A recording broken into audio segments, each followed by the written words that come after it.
the duel that only the last great Coliseum can host. For tonight, we welcome you to the 5th race in the inaugural 4-Wide Racing ARCA Series season, live from the virtual Bristol Motor Speedway, as we bring you coverage right here on the KBueno Racing Network.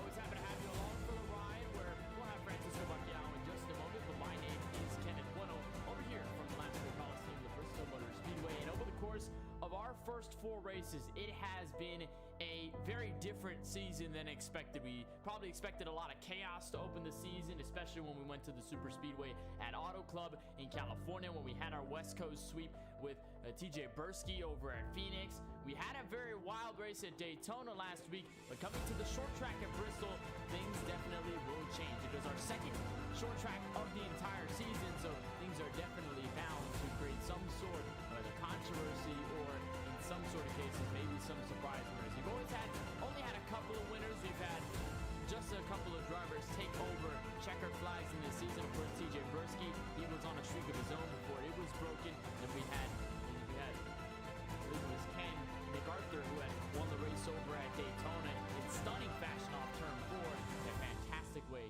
to win that race. So we'll see if we can try to get a second one tonight here from the Bristol Motor Speedway, but we'll take a little bit of a moment to take a look overhead and take a look at our track map with images provided by Google Earth, of course, at this Bristol Motor Speedway, located in Bristol, Tennessee, 0.533 miles. So it is the world's fastest half mile here. Of course, 4 turns with about 24 degrees over in the banking in either corner, and a good amount of banking over on the straightaways as well, but certainly a very different challenge. There's a lot of different challenges that come with Bristol, most notably keeping the momentum bound up and the different lanes that we're going to see take place over the course of tonight's event. We'll see drivers go up for the inside, go for the outside, and with these ARCA cars, it is no surprise that we're probably going to see some experimentation, or at least some experimentation between drivers going within this race, and we'll see if we can get somebody in a winner, at least in this scenario. Last time that we broadcasted a Bristol race for the 4-Wide Racing Series, it was the Cup Series last season. The winner was Austin Reedy.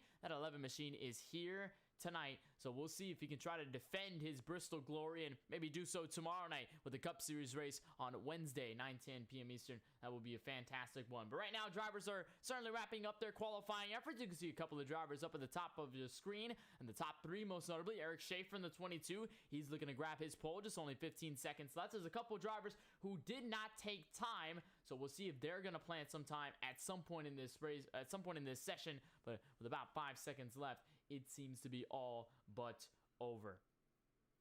So qualifying has finally ended. You can see the timer tick all the way down to 0. Field will be in the hands of the iRacing official pace car, and that means it is our time to take a look at your starting grid. See exactly where every driver and your favorite driver will be starting here tonight from the last great Coliseum.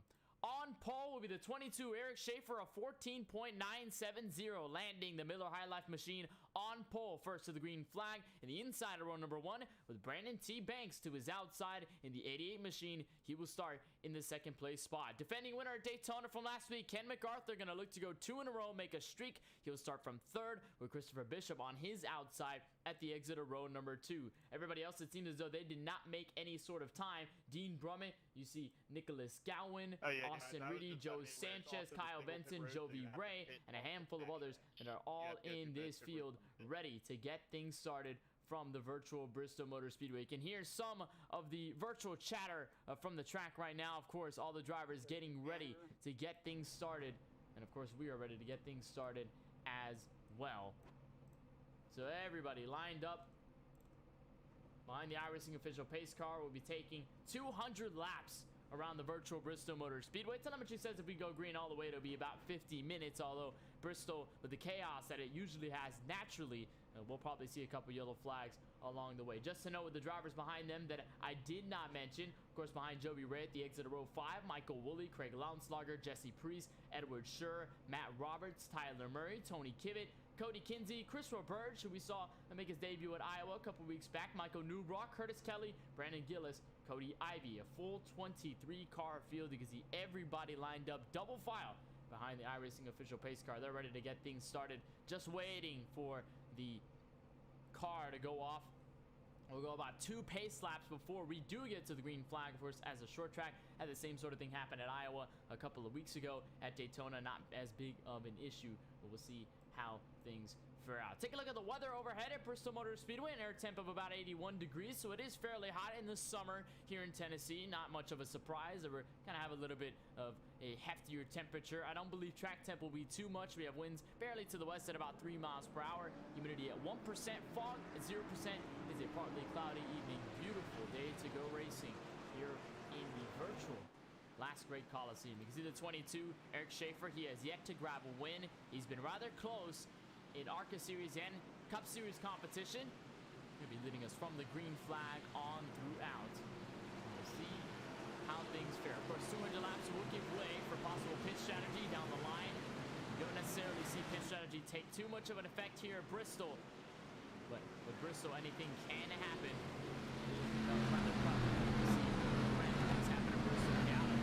Bristol, so many things that can fall into the fray happen here at this very track. Everybody just waiting to get started.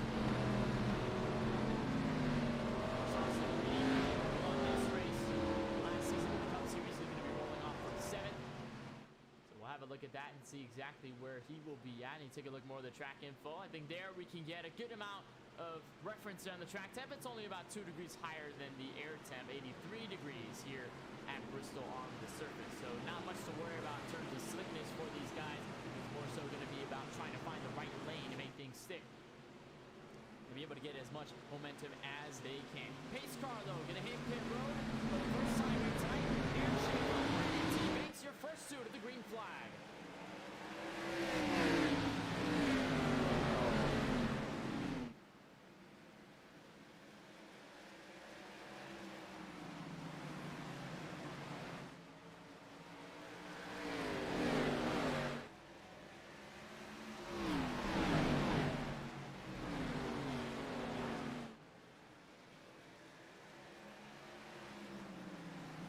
Drivers getting settled at the end of lap number 1, and it is still Eric Schaefer at the top of this field. Jesse Preece behind him. Craig Lounsong will follow through to 3rd as Kyle Benson and Austin Reedy line up the top 5. You can see everybody already mostly single file to start this race. You run up over the 13 behind the top 2 leaders, and there it is, the experimentation that we're going to see within lines here at the Bristol Motor Speedway. Just a testament to how tough it'll be as the 13 goes sailing into the corner. He'll try to get underneath Jesse Preece and almost lose it on his own merit, but luckily he's able to save the race car. He's going to lose a bunch of track position though as a result. That's going to push Kyle Benson out to the exit of 2nd, and now we see Austin Reedy now to the inside of Jesse Preece. So Preece, who started on 2nd in this race, going to be falling all the way back to the top 5.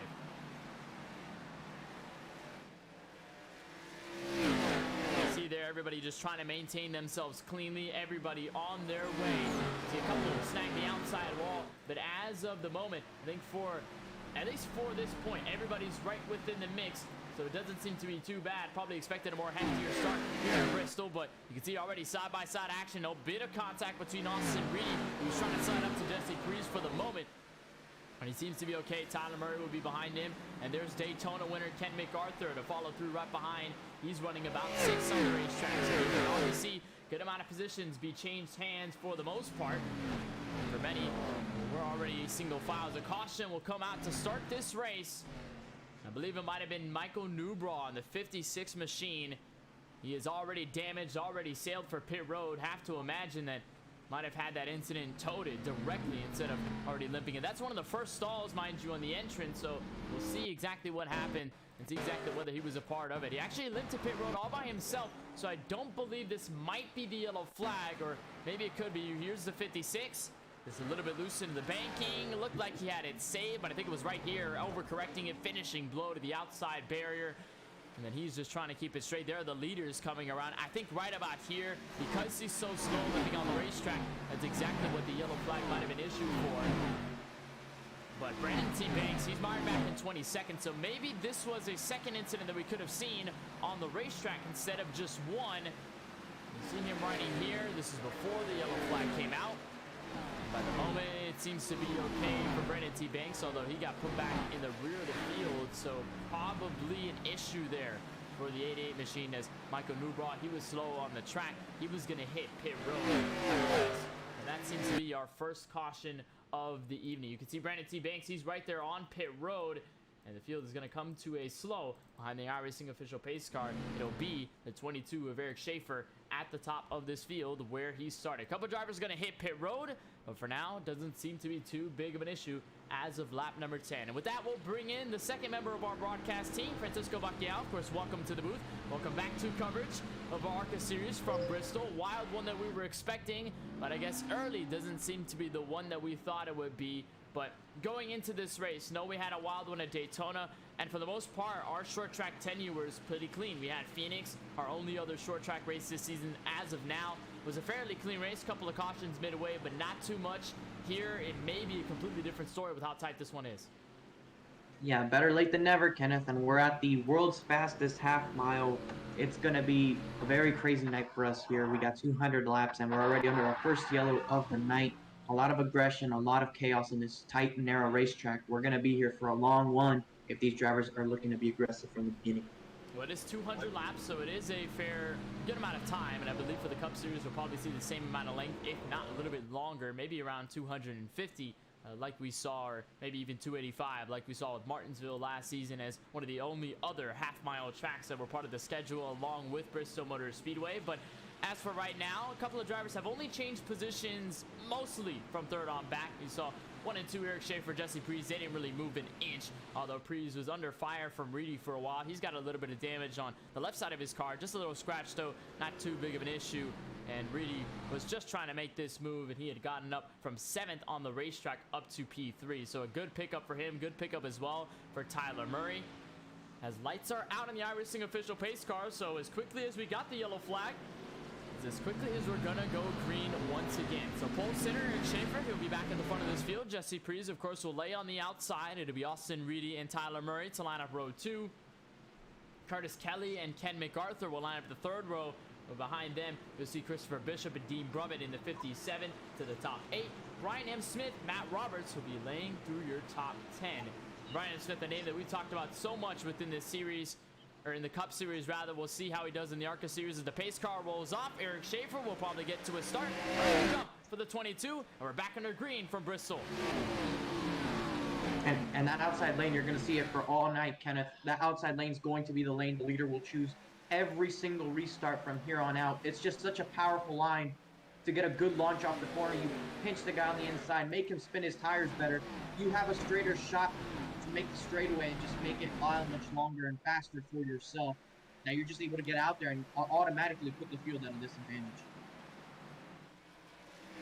Right now, you can see the side-by-side battle. Kelly working that high line. Ken MacArthur trying to make a move down low, but to no avail, and that's what we're going to see, Francisco, over the course of the night here at Bristol as MacArthur continues to get freight train out. Here comes Brummett. You'll see the 5 machine up at the top of the racetrack. That's Joey Ray. He's going to work to the outside here. A bit of a pinch by the 97 to make sure, hey, I'm asserting my dominance. I'm here. I'm not going to take this anymore. So he stays in front of Ray for the moment, but it's all single file. That's going to be the struggle here, Francisco, for most of this entire race. It's trying to find your lane, and at least for the most part, trying to find the high lane, trying to make sure you can roll the top and be wary of the defense down to the bottom side, especially when drivers are trying to make dive bomb moves on you. As you're on up over Jesse Prees, he's rolling that middle lane, but soon enough, Francisco, we're going to see everybody rolling that top. Yeah, but the thing is here, when you run the top, you kind of want to dime in the corner. You don't want to stay next to the wall the whole corner. You see them kind of go down to the middle and quarter exit when they're running this outside line. You want to do that to straighten out the exit, but also there's not really any grip there on corner exit all the way to the top. You see this dark stuff, it goes really close to this wall, but then all of a sudden you see a bunch of gray up there. You do not want to get up there because the car will not turn as much as you need it to. So you have to dime in the corner, kind of drive it in, let it slide up, power off, and make that straightaway as long as you possibly can. The passing on the inside is not going to be impossible, but you have to focus on corner exit if you're going to make it work. And you can see their corner exit working for the drivers on the top. You can see Curtis Kelly, he's already taken that momentum. And Ken MacArthur, who was trying to make the inside or maybe the middle work for the most part, he's now fallen back to the top 10. You can see their 10, Kyle Benson, right up against the outside wall. He's going to be able to snip it off, and the 97 is going to cut in cross, but Benson already down a couple of spots since the drop of the green flag, giving way for a lot of drivers to make their way through, including Guess what? The driver who's been dominant in the Cup Series has gained a couple of wins to his name, Brian M. Smith. I believe this is the first time, Francisco, we're seeing him in the ARCA Series this season on the inaugural ARCA Series campaign. So good to see him here in a new car repping the Red Bull colors. And I think that might be New York FC for the MLS. If you can correct me if I'm wrong there. I see the soccer ball. That must be New York FC from the MLS. But nonetheless, Brian M. Smith has been a dominant force in the Cup Series. So now moving to the ARCA Series, I think he's taking a new foot and saying, well, I've been dominant in the Cup Series. I can gain a couple of wins. Why not take an adventure here in these brand new cars, these different cars, and be able to do my own work? Yeah, it's a new challenge for Brian. I mean, we've only really seen him with the Cup cars in this racing series. And there you see right there, MLS New York. So you're right about that, Kenneth. But it's going to be a new challenge for Brian. We don't know how much experience he has with these cars. We know that sometimes you're better with the car, sometimes you're worse with the car. And when you're out here in the racetrack doing these races, that's when you start to find out just where you stack, and then you start to think, okay, what do I have to do in order to improve my situation? And that's probably what Brian's facing right now. Not doing terrible right now. He is running inside the top 10 in the 6th position, but we're used to seeing Brian M. Smith constantly battling for the lead, if not pulling away. But the yellow flag is out for an incident out on the racetrack. I don't see anyone around right now, but we'll get a look at it whenever possible.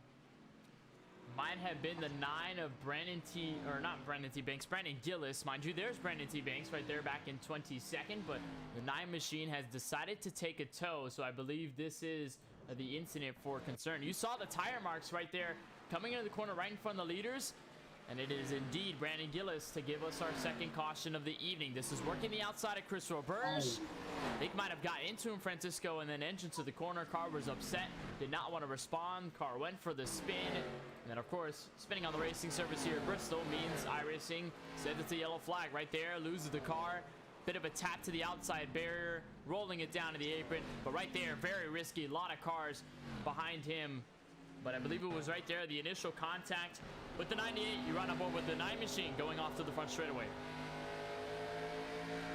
And right there, 9 had a run at the same time. The 98 saw that he was clear and thought he was going to move up to try and cover that spot so he can run the outside the next corner. The thing is, he probably underestimated the run the 9 the corner, and that's unfortunately the 9 out early in this run after a strong run at Daytona last week. Unfortunate for Brandon Gillis. We saw his breakthrough run at Daytona. What a fantastic race that was for him, effort-wise. Got into a couple of incidents, but was able to rally back, and what a great race it was for him. And unfortunately, starting this one on the wrong foot as of lap 29. A couple of cars making their way down pit road. I think a bit of hesitation by Kyle Benson. You saw him kind of limping to his stall, not really knowing where his pit stall was. But he was able to make it through. Austin Reedy will be the first one out of pit road as the race leader. We didn't mention it quite at the moment right before we got the caution, but Austin Reedy had gone by Eric Schaefer, your pole sitter. So Austin Reedy will be the one leading us back. I believe Chris Roberge, he's going to take a moment down pit road, so he's going to be giving up the race lead. That's going to give it to Austin Reedy. It's Reedy, Schaefer, Prees, Murray, and Dean Brummett outside of the top 5 coming off of pit road. And pit road, I think, Francisco, is a whole nother ball game when it comes to discussion about this Bristol Motor Speedway. You think of other very short tracks. I can think of obviously places like IRP. They have an entrance in turn 3. It's an access road that you have to make. Gateway's kind of the same. Martinsville also has the same. But here at Bristol, you have 2 distinct pit road entrances. It's the double pit road, I think. Or actually, I think it's a single pit road. But nonetheless, it's still an entrance that you kind of have to get right and can get very confusing and nauseating, especially when you're making laps and laps and laps around this track. You can kind of get confused about where the entrance is and where the exit is, or really where pit road is at all, and it can get very hard to do. And I can imagine under yellow you can kind of get the hang of it, but under green I think that's going to be the biggest challenge. Yeah, and you saw right there as the field went by in 3 and 4, you noticed a blue line going around the apron. That means they have to go through the backstretch and the front stretch pit road when pitting under caution. So we know that these guys are going to have to go through both pit lanes, and usually that does show up when we see a rather big field. I'm not sure exactly what the car count is tonight to match the number of pit stalls that Bristol has in total, but depending on the actual size of it, there might be 1 or 2 guys having to pit on that backstretch, and that might be enough for the field to have to use the double pit lane here at Bristol Motor Speedway. I believe it is exactly one or two people that have to use the backstretch. But regardless of that, here's Austin Reedy leading the field to the green flag. He's going to go late, but he gets a great jump nonetheless. Great jump by the 11 of Austin Reedy as we have come back to racing. And you see side by side Eric Schaefer, Tyler Murray already edging for second. And they continue to fight, and Reedy continues to pull away. But at the moment, you see a couple drivers now trying to take the throne. You can see Joby Ray in this one, Kyle Benson, but moves will not be made just yet. Yellow flag comes out. Car is very slow on the racetrack, and that is, I believe, Matt Roberts in the 16. Indeed it is. That probably went around, saw one driver go down pit road, I believe maybe to avoid the incident. That's Brian Smith in the 78 machine, or as noted in the paint scheme, that's the 84 car. But he had an issue of his own coming into the corner as well. We'll try to take a look at the replay, and I think seeming enough, Francisco, it is just a case of losing the car. You see him on the outside of the 93, that's Cody Kinsey, and in front of Cody, Ivy just whips the car around. Smith with damage, and it just got loose on him, and he did not catch it, or was not able to catch it in the middle of the corner. Yeah, it's a very tight racetrack, and if problems happen, people are going to get involved in a hurry. See right there, the trouble started sort of off turn 2, and then it compiled into turn 3. Around he goes. No one for anywhere else to go. There's just not enough real estate to navigate around this track at speed in order to avoid a crash. Almost all the time, you really have to stop just to make sure you get through a wreck without getting a piece of it. 16, unfortunately, gets the bad end of the stick. I don't believe Smith is going to have too much damage, nor Roberts or anyone involved in this incident to warrant a fast repair at this stage of the race. These drivers are given fast repairs, so of course, if you do get enough damage, you want to get a fresh car, you can burn the fast repair on pit road, and you can have a brand new race car. But the only problem is, especially if you burn it early, is that you're going to have to be very careful about what you touch with your race car from here on to the end of this race. Brandon T. Banks, you're looking at him right now, and the reason you're looking at him right now is because he's the only driver right now out of everyone in the race to burn off a fast repair. So I believe with the caution that happened with Michael Newbraw, Brandon T. Banks was involved in it, enough damage to warrant burning the fast repair, and he's the only one that has taken it off so far. And you see right there, for both Roberts and Smith, they're not going to burn it very quickly. They're going to make the smarter decision and at least try to get the damage that they have fixed. But even then, Francisco, for the most part, damage is probably not the biggest issue at a place like Bristol, because you don't necessarily need heavy aerodynamics to be fast at this track. Of course, you need engine power, but even if you've got a bit of fender damage, even if you've got a bit of rear damage, even if you have a bit of damage on the side, it doesn't necessarily take a toll, and you could still be rather fast. Yeah, you can have a modified car and still be in contention for the win. How many times have we seen that before in different racing leagues, whether it's been broadcasted on the likes of Podium, whether we've covered the races, or just other races in general at Bristol that haven't been covered? There's been several instances on this short track where you can have no rear bumper, no front bumper, no hood. The sides can be beaten in, and you can still have a pretty good shot of winning the race as long as you have the track position. Well, I've seen before, like you mentioned, cars completely with front end clips off. They have the radiator exposed, looking like modifieds, and they still go out and finish third, finish fifth. They're running well. It's a crazy sight to see on sim racing, and we'll see. At this point, nobody with any significant damage to note of, but I mean, maybe later in this race at lap 200, we could have a couple cars looking like modifieds, and we might have to diagnose them as top 10 drivers. So we'll end up seeing exactly how things are going to fare. It's still very early in this race. Only 37 laps tick down. Laps do come very quick here at Bristol, so you're running about 15 seconds every single lap. You blink, and you already cross the start-finish line. But we're ready to cross the start-finish line for a restart. Austin Reedy, Tyler Murray, your first row as we come back to the green flag. The laps here at Bristol are so quick, Kenneth, that in 4 laps, that's how long it takes to have a minute pass in real time. So it's just very quick. Everything happens very quick here. And talk about 200 laps. That's a lot of laps. But if you really think about it, with 160 or so to go, that could be around an hour or so if we have a relatively green flag race. But it being Bristol, I'm not so sure that's going to be the case.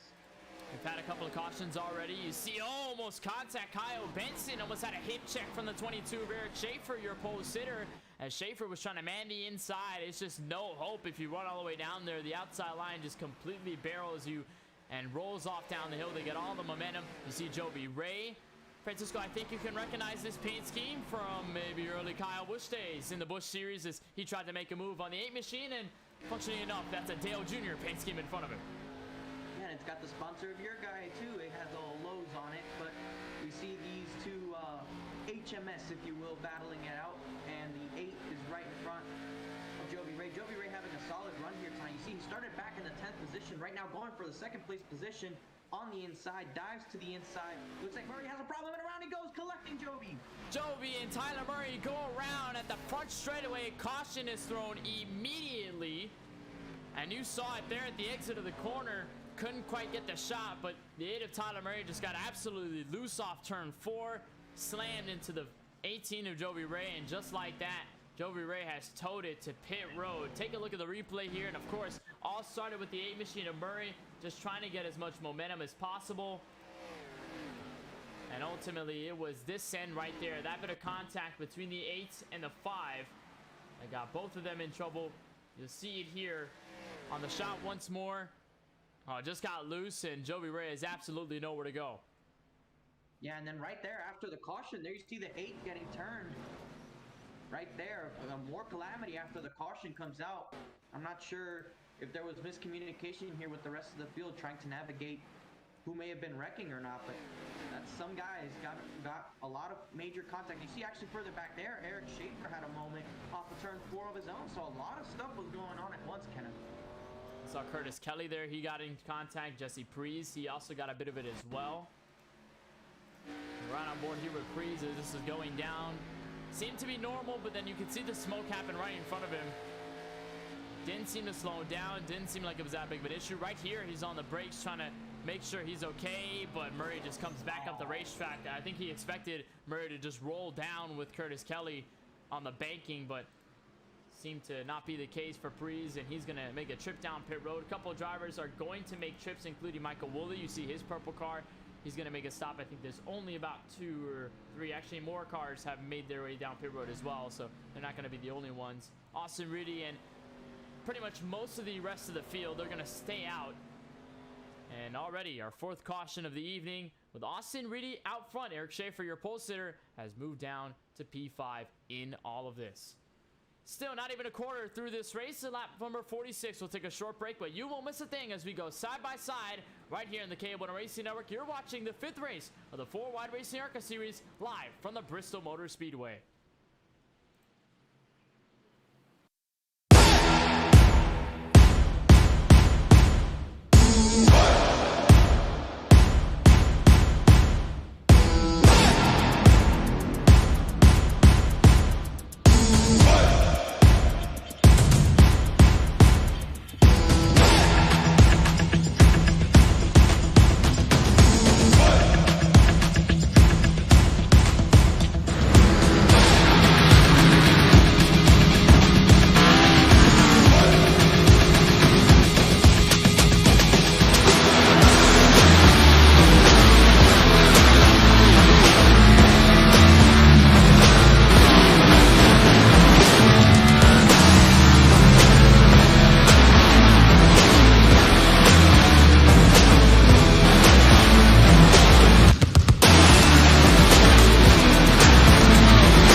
Back live from the virtual Bristol Motor Speedway restart on lap number 50 of 200. You could already see how close it is between the top 2 leaders off of this initial start. See the 11 of Austin Reedy under fire from the 10 of Kyle Benson. A little bit of smoke up ahead. No need to be worried about. No caution going to be thrown.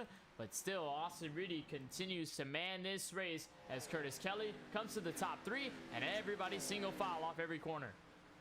Yeah, and right now, a heated battle for the lead right now. Kyle Benson, who we saw having troubles earlier in the night, has already found himself back into the 2nd spot.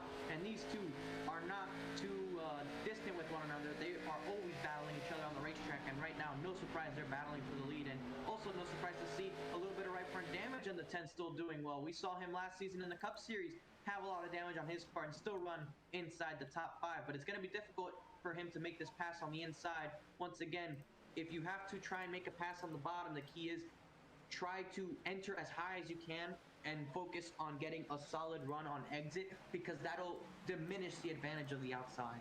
And remember, those two were very contentious when it came to that Bristol race that I mentioned at the top of the broadcast in the Cup Series. The last time we had a chance to broadcast a 4-wide racing event at the Bristol Motor Speedway, and it was Austin Reedy who took away that win in the Cup Series. So, of course, them two, why not be a competition here in the ARCA Series as well. They have pulled away from 3rd on back. Here's Ken MacArthur. He was the winner last week at Daytona in stunning fashion with a pass on the outside lane on the final lap in 3 and 4. He's doing a good job defending against Dean Brummett, Curtis Kelly, and Craig Launslager, who've kind of formed a group of their own. And how about the 31, Nicholas Gowan? Haven't talked about him much tonight. He's already pushed himself into the top 6. New start for him, and he's doing pretty solid right now. He's working his way through the field, just keeping a clean car on him. See that Coca-Cola scheme, sort of similar to what we've seen Tony Kivitt run, except without the Jack Daniels on it. But it's the same band scheme, it almost looks like, if you will, doesn't it?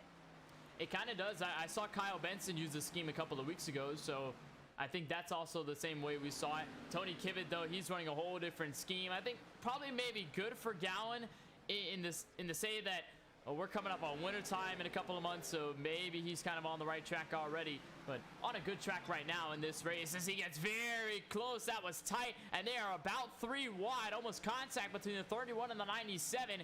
That could have been very scary as Michael Woolley forced his nose down to the inside, and there was a scuffle between MacArthur and Craig Launslager, and Launslager is going to get the position, move him into P4. Yeah, I think it's showing that we're still pretty good ways away from winter, being in August, and on top of that, just look at the heat in this battle. Everybody trying to get as much real estate as they can, using up those rear tires to try and get the car to turn once those front tires start to go through the roof. You see right there, the top 2 have pulled away. Brummett solidly in that 3rd position. Benson getting into a wall a little bit. That normally doesn't get you, as actually Reedy got the ball off corner exit, but it looks like Benson had a bit of a problem. And speaking of problems, saw a car back there get into the wall while 3 wide. So a lot of stuff going around this racetrack. And Kenneth, that's one of the things about Bristol, is it doesn't matter where you're looking out on the racetrack, there's always a battle, there's always something going on. I think there might have been contact here up the road. You see a look again at that 3 wide battle almost between those 3 right there. MacArthur, Gowan, Woolley, and maybe even a quartet if you count Launslager in that as well. Nice pass between all of those guys right now. And it has gotten close again. Gowan has moved up to Launslager. This is going to be the pass for 4th ultimately if Gowan can get it done. And a 3rd place battle has simmered. It has now become a battle for 2nd. Dean Brummett now putting the fire to Kyle Benson. I think over the course of the last couple of laps, Francisco, we saw Benson push it a little hard. We've seen him strike the outside wall. And that, of course, if you can keep yourself on it with these ARCA cars, that they really pretty much stick to the outside wall. If you hit it, it completely destroys all the momentum you build up. And with that, Dean Brummett move him into 2nd to 57. Yeah, and that damage, it doesn't exactly hurt the performance of the car itself, but it does not help tire wear whatsoever with that right front. And in due time, that he's going to start losing pace, not from the damage, but due to the tire wear. And actually, he got on his side momentarily there. A big problem for Kyle Benson off turn 2. He tried to do his best Lightning McQueen impression there, but he's able to keep it going. Unbelievable there for the 10 of Kyle Benson, rocking the Scott Riggs paint scheme and the Valvoline car. That could have almost been big. And remember, there were drivers right behind him as well. So any bit of mistake can merely put you near the rear of the field or even collected with a bunch of other cars. You can see right here, the 10 machine rolling the top, completely slams the outside wall. You can see the wheels starting to pick up right there. Almost could have gotten into Launslager and the rest of the guys, but luckily Benson keeps it straight. Everybody else keeps it straight. And Benson has now fallen back through the field as obviously Landslager and the rest of these guys have taken advantage and they're not by, but that has completely destroyed the battle that we saw initially for the race lead. It's only allowing Austin Reedy to pull away. He's about 2 seconds clear of second place on back. I think Disney's going to sue the 10 for that move. That they made that back in 2006. They're not going to be happy about that one. You know what's even more funny about the incident right there is that Scott Riggs, when he ran in the Cup Series, he had a paint scheme of Valvoline promoting the car's movie when it came out back in 2006. So I'm not sure if there's a coincidence there or not, but Kyle Benson definitely owing back to the Lightning McQueen days.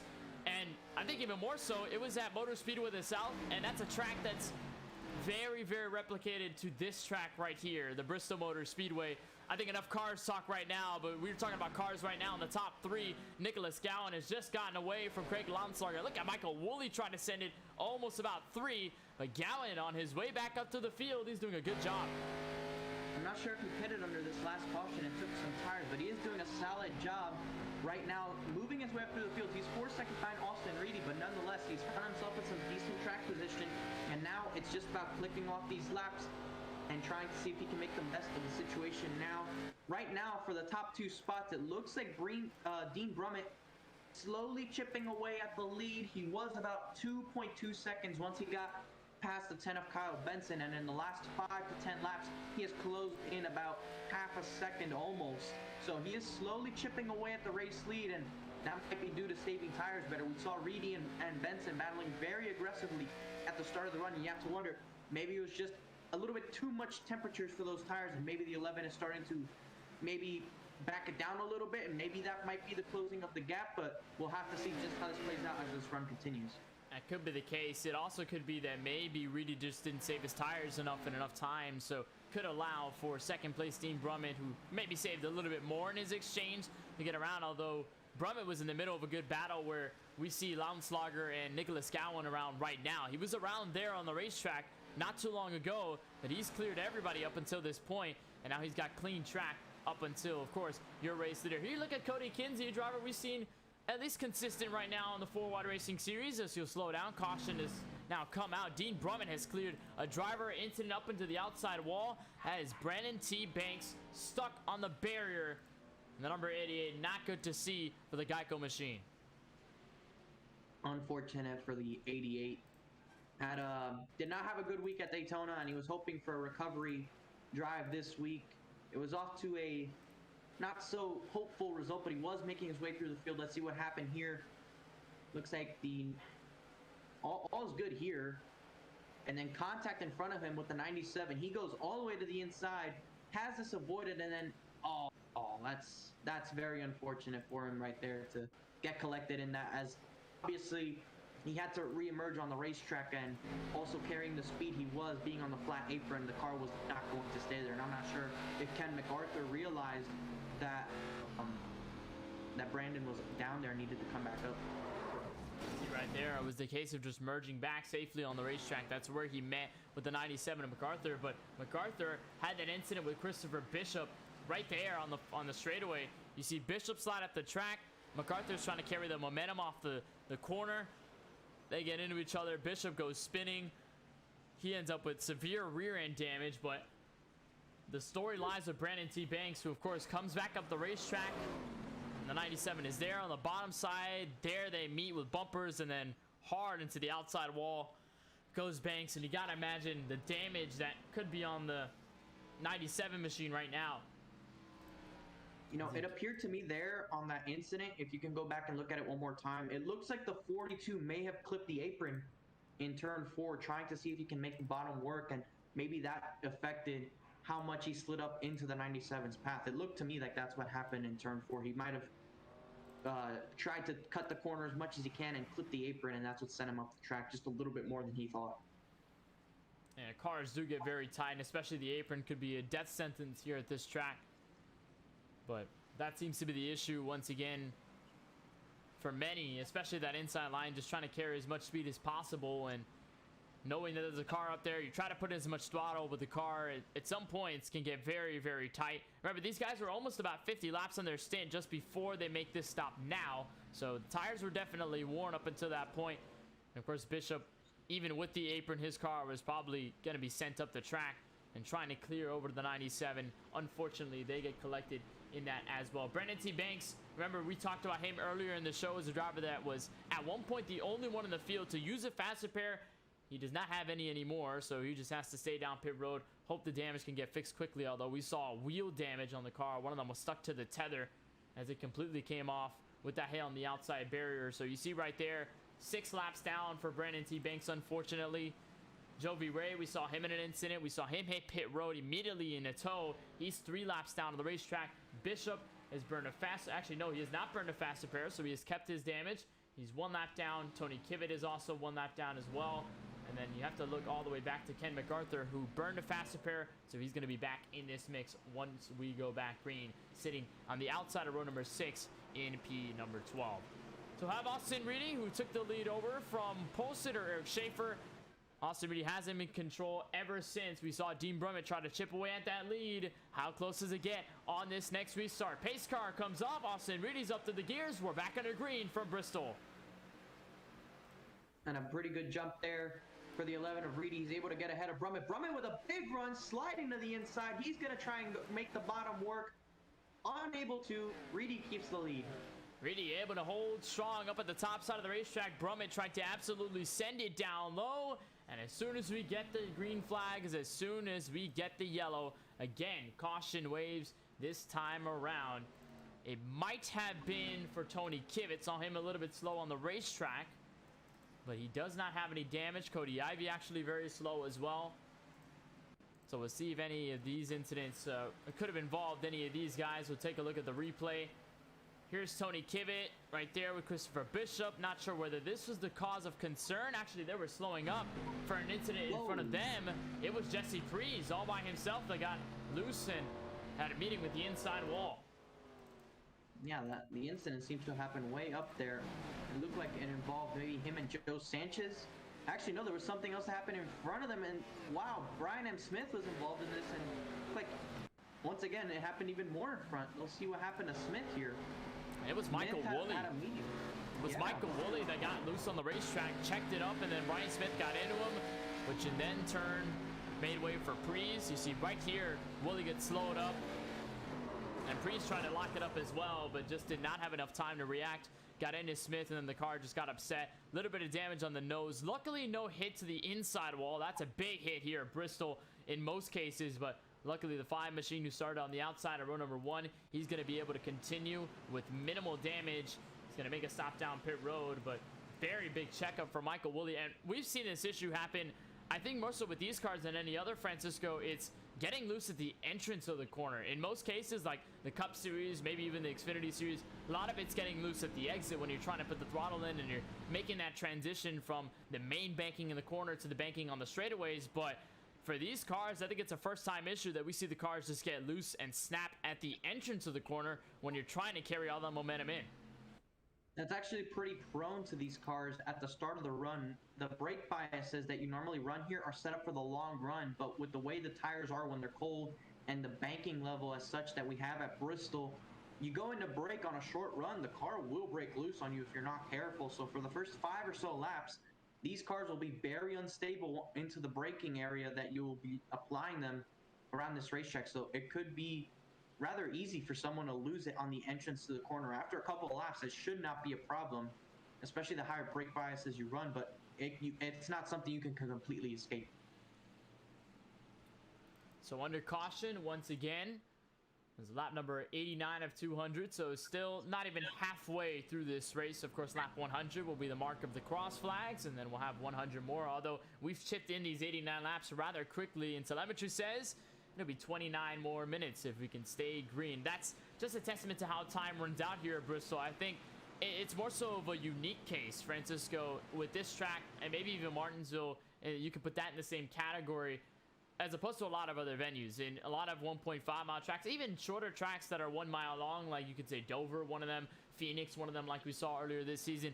Obviously, it's a lot longer to complete a lap around there, but if you get a lot of laps, it's going to take a while. So you definitely have time to make moves. But here at Bristol, all of a sudden, a couple of seconds pass by and you're completing about 5 or 10 laps. And then already at this point in the race, you're already about halfway there. So whatever you were building up, you have to start executing a lot quicker than you maybe expected if you're a driver. I think the best way to put all this talk about how quick the laps go is when you tell our audience just how much time is left based on the telemetry if we go green. Yeah, it's 29 minutes, 30 seconds to telemetry if we stay green from here on out. Of course, the yellows will prolong that, but if we're able to stay green from here on out to the end of this race, we'll see the race end rather quickly as Austin Reedy comes back up to the gears, and we're back under green. And it was the inside as Dean Brummett going to try to build up a run out of turn 2. Not going to be the case this time, and Reedy leads the field single file back to the first lap on the restart. Brummett's trying to see if he can make the diamond a little bit better to try and gain some momentum off the corner. You see him drive up to him and then exit a little bit lower, trying to see if he can put a little bit more air on that left front of the car, generate some turn, and a big dive there. He's going to try and go to the inside, unable to get to the inside, a little bit of a moment, but look further back, Woolley and Brian M. Smith, they were involved in that initial contact to draw this last yellow. They're still running pretty good right now, but we don't know just how bad the damage on their cars might be. Doesn't seem to be too bad as Woolley and Smith seem to be keeping pace with the rest of this field. They're side by side behind them. That is Kyle Benson, Cody Kinsey. Benson strikes the outside wall, going to open the door for Kinsey to clear, and maybe open the door for Joe Sanchez, but move will not be made. Again, caution comes out. I believe our 6th caution of the evening. It is Cody Ivey in peril, and his front end is absolutely junked. You can see the front bumper ripped off. It's laying there on the apron. That's going to be more for the cleanup crew, and this car is absolutely toasted.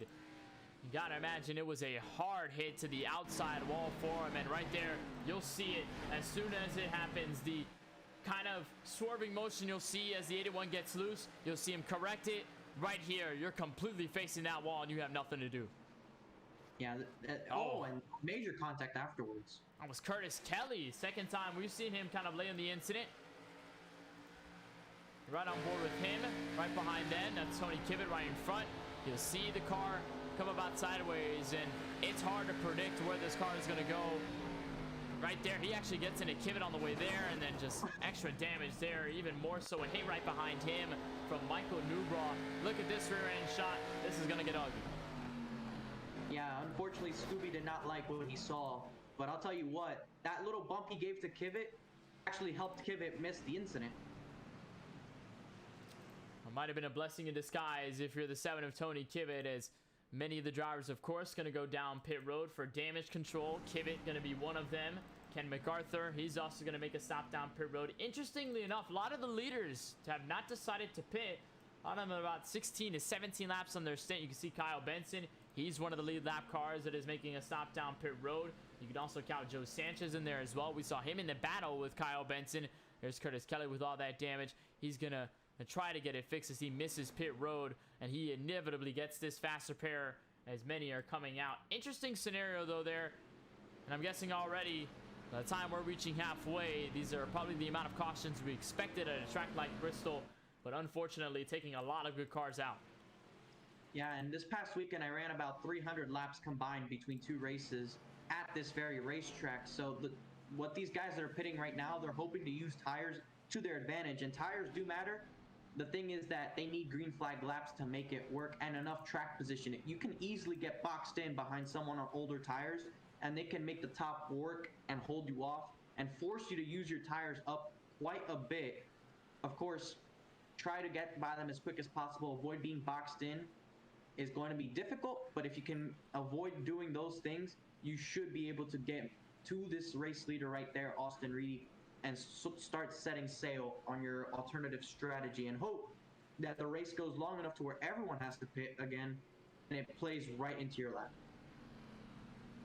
So caution out, lap 98 of 200, ready to go back green, probably at around lap 101. Maybe, actually, no, I think it's going to be 99 or 100 that we're going to have our green flag come back out. But just a reminder that if you're here watching this race and you want to join the conversation with us, you can do so by using hashtag AskKBueno. You can put a question followed by hashtag AskKBueno. You can ask anything you'll like. We'll answer it as soon as possible and to the best of our ability. That's hashtag AskKBueno for anything you want to know. So Austin Reedy will bring us back to the green flag with Dean Brummett to his outside. Nicholas Gowan, Craig Launslager will double up for row 2. It'll be Brian M. Smith and Cody Kinsey. First time we see Cody Kinsey close to the top 5 here tonight. He's going to be rolling off 6 on this next start. As the pace car comes down, Austin Reedy's back up the gears, and we're back into green. Another decent jump by the 11 machine.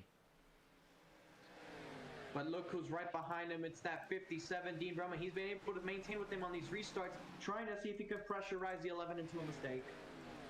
And as of right now, we saw Dean Brummett just try everything in his power to build up a run, go straight to the inside, but it has come to no avail. Look at a driver, though, who has moved up to 3rd. Here is Brian Smith in the 78. He's got a run here on the 57. He's not going to pull the trigger just yet, but we have not seen him run for the lead all night long. And at the halfway mark, he's got a good shot at doing just that. The Red Bull machine is starting to find its way in the front. No biases here, but I do love that car for obvious reasons. I just jinxed him as he gets into the wall, but he's able to keep it going. Able to keep it straight. Nicholas Gowan's going to go by. There's the 13 of Launslager to make chase as the 84 got way out of shape at the exit of the corner, slammed the outside wall, but he's able to keep the car collected. Going to get the best of Launslager to keep the top 5. That seemingly has kept him out of the chase for the race lead. As you can see right there just how close it is between Dean Brummett and Austin Reedy. You have to imagine here, Francisco, that a move could be made, but Brummett does not want to take the risk of going to the inside because you see Gowan behind him. You see Launslager to follow. If he stays down there, he's going to get absolutely trained on the outside lane, but the caution will come out before any of that happens. You see Christopher Bishop down pit road, and it's Matt Roberts involved in the incident. Heavy rear end damage. Yeah, I'm interested to see what may have happened here, but talking about the leaders, Kenneth, with all these cautions, the crucial thing is being the leader. So the 57, if he wants to be in the same position Austin Reedy, he has to go up there and try and take the lead away from him, as it looks like a major incident happened in 3 and 4 there to collect cars all the way down into the apron. It looks like, whoa, right there, Kyle Benson going into the air once again today. This is contact right here, and it started with Benson, who got in the outside wall, chased it back up the track, got into Kivett in oncoming traffic. Michael Woolley, nice avoidance there by the 97 of Ken MacArthur, and nowhere for Matt Roberts to go. He just becomes a passenger, and he immediately gets cushioned by the barriers at the entrance of pit road. You'll see Kivett slide down, Roberts has nowhere to go, and just an immediate stop as Benson had the wildest ride of them all. You saw him right on board with a 10. He just started it right here, tagged to the outside, chasing it back up the track. And right there, everybody goes into him. Catches air again, once again tonight. Usually very hard for cars to catch air at Bristol, but Kyle Benson's managed to do it 2 times here tonight. I believe it is too late to apply for the 2021 Summer Olympics in Tokyo, so I think he just missed the cut. He's going to have to try again in 3 years. I think he's going to be looking for the gymnastics gold medal for Team USA, or Team Benson, as he'd call it. Maybe he can make his own country. But anyway, drivers right now down pit road. See leader Austin Reedy going to make his stop. And I think this is the trigger for mostly everybody who is within the main group that are going to be making this effort down pit road. Look at the battle right there between the 11 and the 57, but it is going to be Reedy at the exit of pit road taking advantage. There goes everybody else out. And for the moment, we're going to only have about 4 cars to stay on the racetrack. It's pole sitter Eric Schaefer, Michael Woolley, Joe Sanchez, and Ken MacArthur. Reminder that Joe Sanchez and Ken MacArthur, they pitted about 11 laps ago. So, of course, they have fresh tires. They're not going to risk taking a moment down for service. Well, as we're already halfway in this race of the 200 laps scheduled here for the Bristol Motor Speedway, we'll take a look at our race summary, which is, as always, presented by Supermix. We've completed 108 of the 200 laps scheduled. We have 92 laps remaining as of this point. We've had 5 total lead changes, and we've had 8 cautions already at the halfway section for 38 laps under this yellow flag behind the iRacing official pace car. Of course, your leader, as you mentioned it, driver who stayed out, pole sitter 22 of Eric Schaefer.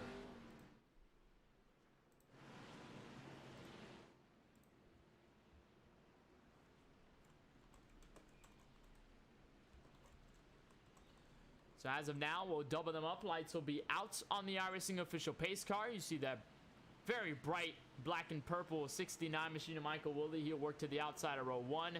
Where Schaefer will lead us back. Joe Sanchez, Ken MacArthur, they're going to line up the second row here. And then you'll have everybody who pitted behind them in the third row on to the rest of the field. That includes, of course, former race leaders, Austin Reedy and Dean Brummett.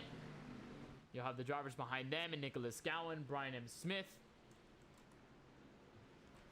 But we'll double them up once more, and we'll see if Schaefer can hold on to the race lead. And most importantly, if we can see where Reedy and Brummett end up, whether they're able to carve through the field in enough time, and what they can do in order to get themselves back up to the front. Green flag comes back out. Eric Schaefer with a good start to clear himself back to turn 1. A great start for him. He's going to need it because tires will be showing up rather soon. And look at that. Austin Reedy already alongside Joe Sanchez, trying to see if he can take the lead as far as those on the brand new tires. There's actually a spin further back. A big wreck off turn 4. Nicholas Gowan involved in it. Couple more drivers got collected, and a big flip by the 5 of Jovi Ray. He goes absolutely sailing on the racetrack. Jesse Prees got collected. Christopher Bishop with significant damage. And as the field got brought together on the restart, we have ourselves again another caution, our 9th for this evening. And I believe it started with the 31 and Nicholas Gowan. He got loose on his own accord in the middle of the corner. You see him rocking the bottom lane underneath Ken MacArthur. There's Dean Brummett. Kind of got held up on the restart. The 31 just got loose. Brian M. Smith sends him around. Another hit there, but it was actually right behind Jovi Ray. He got spun. Jesse Prees, he also got spun.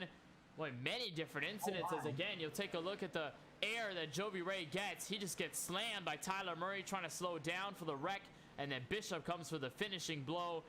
And Ray goes bouncing over end. Luckily lands it back on all fours. But I don't think that, much like Kyle Benson, they wanted to see at all. Yeah, we already went over it with him. He missed the cut for applying to be in the gymnastics for the Olympics. So that's not going to qualify him in yet. But look at that. Just the 42 had nowhere to go. Locks up the brakes trying to avoid him at the last second.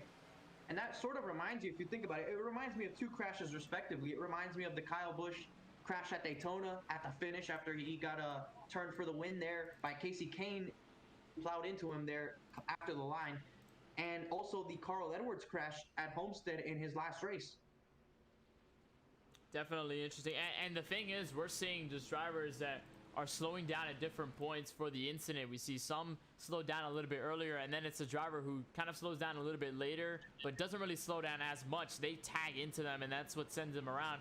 And that's exactly why you saw those 2 incidents happen, especially with Jovi Ray, and what you saw right there at the tail end of the replay with Jesse Prees. Is just trying to slow down, and then they get hit by another driver that's trying to also clear the wreck, and then that's what involves more cars. Initially, it was going to be Gowan to get into the incident, but because the other drivers kind of got tagged slowing down for it, that's what ultimately racked up the car count on this 9th caution. So for many, it's going to be maybe some damage control, but maybe a fast repair to be burned. Tyler Murray has already burned his. Gowan is going to stay down pit road for damage control. He's going to at least survive on his Coca-Cola machine without too many scratches. It's going to be a repair, obviously, for Cody Ivey, for Christopher Bishop. You have to imagine, same deal for him as well. He's going to be down pit road. He got his damage fixed, but he's going to keep his fast repair held onto until maybe the later section of this race. But I guess, Francisco, with the way that we saw Daytona, a lot of cautions, a lot of crashes, you were probably expecting the same deal to happen here at Bristol just because of how short it is. And certainly we haven't been disappointed or probably let down on our expectations as of the moment, because we're almost at about 10 cautions up to this point. Which I do believe is more tonight than at any point in the first 4 races combined. So it's the inevitability of Bristol. As Thanos once said, this was inevitable. I think if we're going to continue the Disney puns, you definitely carried it on the right track. We talked about cars earlier tonight. We're going to be talking about Thanos. Who knows what other Disney IP we're going to be ended up in. Probably have ourselves either 1 sued, 2 with a cease and desist letter, or 3 absolutely taken down by YouTube. Nonetheless, we're still on the broadcast And pace car will come down as Eric Schaefer will make his way back to the green flag. It's been a solid control by your former pole sitter. He's going to leave Michael Woolley to fight with Joe Sanchez and everybody in the fresh tires as they're back under green. Look at things tango. Sanchez gets into Reedy and around they go. Brummett gets collected. Lounslugger in it as well. Kinsey's able to slip by, but you saw right there almost 3 wide, and the contact ultimately gets everybody collected. Many of them the hard hitters in tonight's race.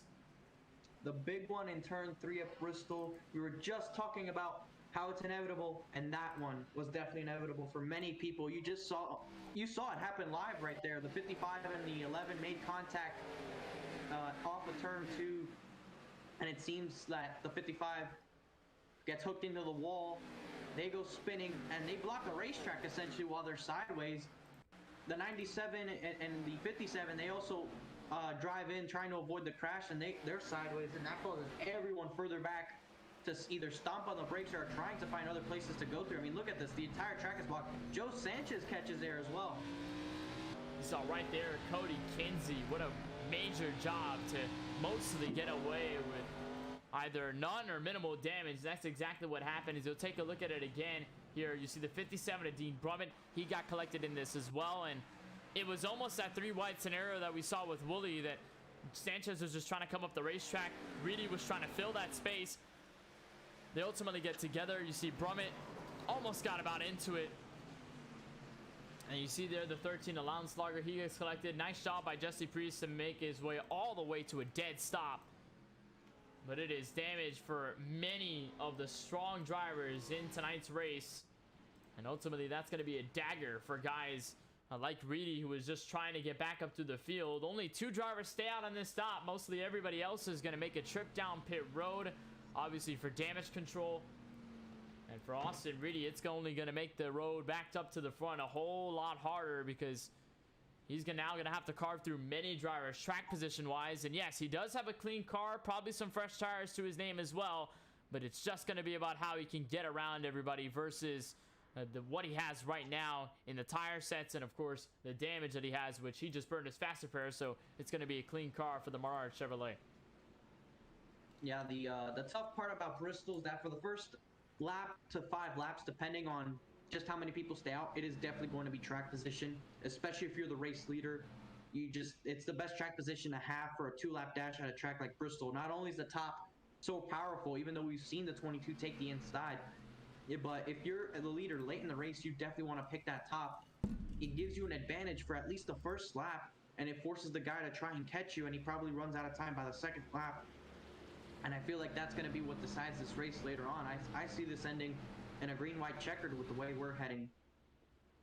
Could definitely be on the way for a green-white checkered. It is Eric Schaefer who will continue to lead this race. I believe we're going to get lights out on the pace car, so we'll go one more trip around the Bristol Motor Speedway, and we'll get back to green flag action. Schaefer's going to choose the outside, I believe, on the start. Ken MacArthur's going to fill in the inside lane on row number 1. Brian M. Smith's going to file in 3rd with Curtis Kelly behind them. Kyle Benson, who has taken air twice in tonight's race, he's going to line up the top 5. So I guess that's a testament to how much damage does not necessarily affect performance. Tony Kivett's going to be on the outside of him. It'll be Tyler Murray, Jesse Priest, Michael Woolley, and of course Austin Reedy back to the top 10. So have everybody come back up to the gears. We are about less than 80 laps shy of our finish here from the virtual Last Great Coliseum, as the pace car is going to make a trip back down pit road. Eric Schaefer is going to get a good start. We're back under green as our side-by-side for second. Side-by-side for second, Ken MacArthur trying to make that bottom work. He gets a good run off the corner, and he's able to clear Kelly for that position. And here comes Brian M. Smith trying to make that comeback effort on the inside, seeing if he can get into the podium position. And look at Kyle Benson back there in the top 5. Kyle Benson going to try to make a move. It's a contact up at the front between the leaders, but the 22 is able to keep it straight. And they are 3 wide for position. Smith out of shape. Schaefer trying to hold Tong up top. And Smith double checks on the 10 of Benson. They're going to keep it collected for now. But what a melee this is at the front of this field. Give Kent MacArthur the race lead. Trouble at the front, and we see Schaefer with an amazing save and they nearly wrecked trying to keep the cars all together in one piece with them going 3 wide around this racetrack. 3 wide here does not end pretty, and somehow they managed to make it work. You see actually right there Michael Newbrough getting back out on the racetrack. Reedy trying to use tires to his advantage. He's the first driver on tires. As actually you see a car on the wall. Big wreck off turn 4. Brian Smith involved. Michael Woolley gets collected. This will ultimately bring out a yellow. Actually, it will not. Now it will. Yellow flag comes out again. And we saw Brian Smith way out of shape since the drop of that green flag on the restart. Almost got collected with Eric Schaefer as they were 3 wide. And it finally bites the bullet for the 84 as he gets into this incident. Major damage on his car and many other cars collected in this one. Nicholas Cowan, I can recall, he's there as well. And just take a look at this. Smith behind Benson. Might have just been getting loose out of the corner. And you'll see it right here. Gets into the wall actually on the entrance. That's what sets him out. Into the outside wall he goes. Kivik gives him the shot. Gowan gets collected as well. And then hard into the inside wall goes Smith. Yeah, there's just big calamity going on as of the last couple of laps. And just loose while braking and then corrects it into the wall. And unfortunately tries to come off the wall and into traffic he goes, causing more chaos along this front straightaway. Oh my God, look at the back end of that. Looks like the Woolley machine caught some air again. A lot of drivers going airborne at a track that you probably don't anticipate many cars going airborne.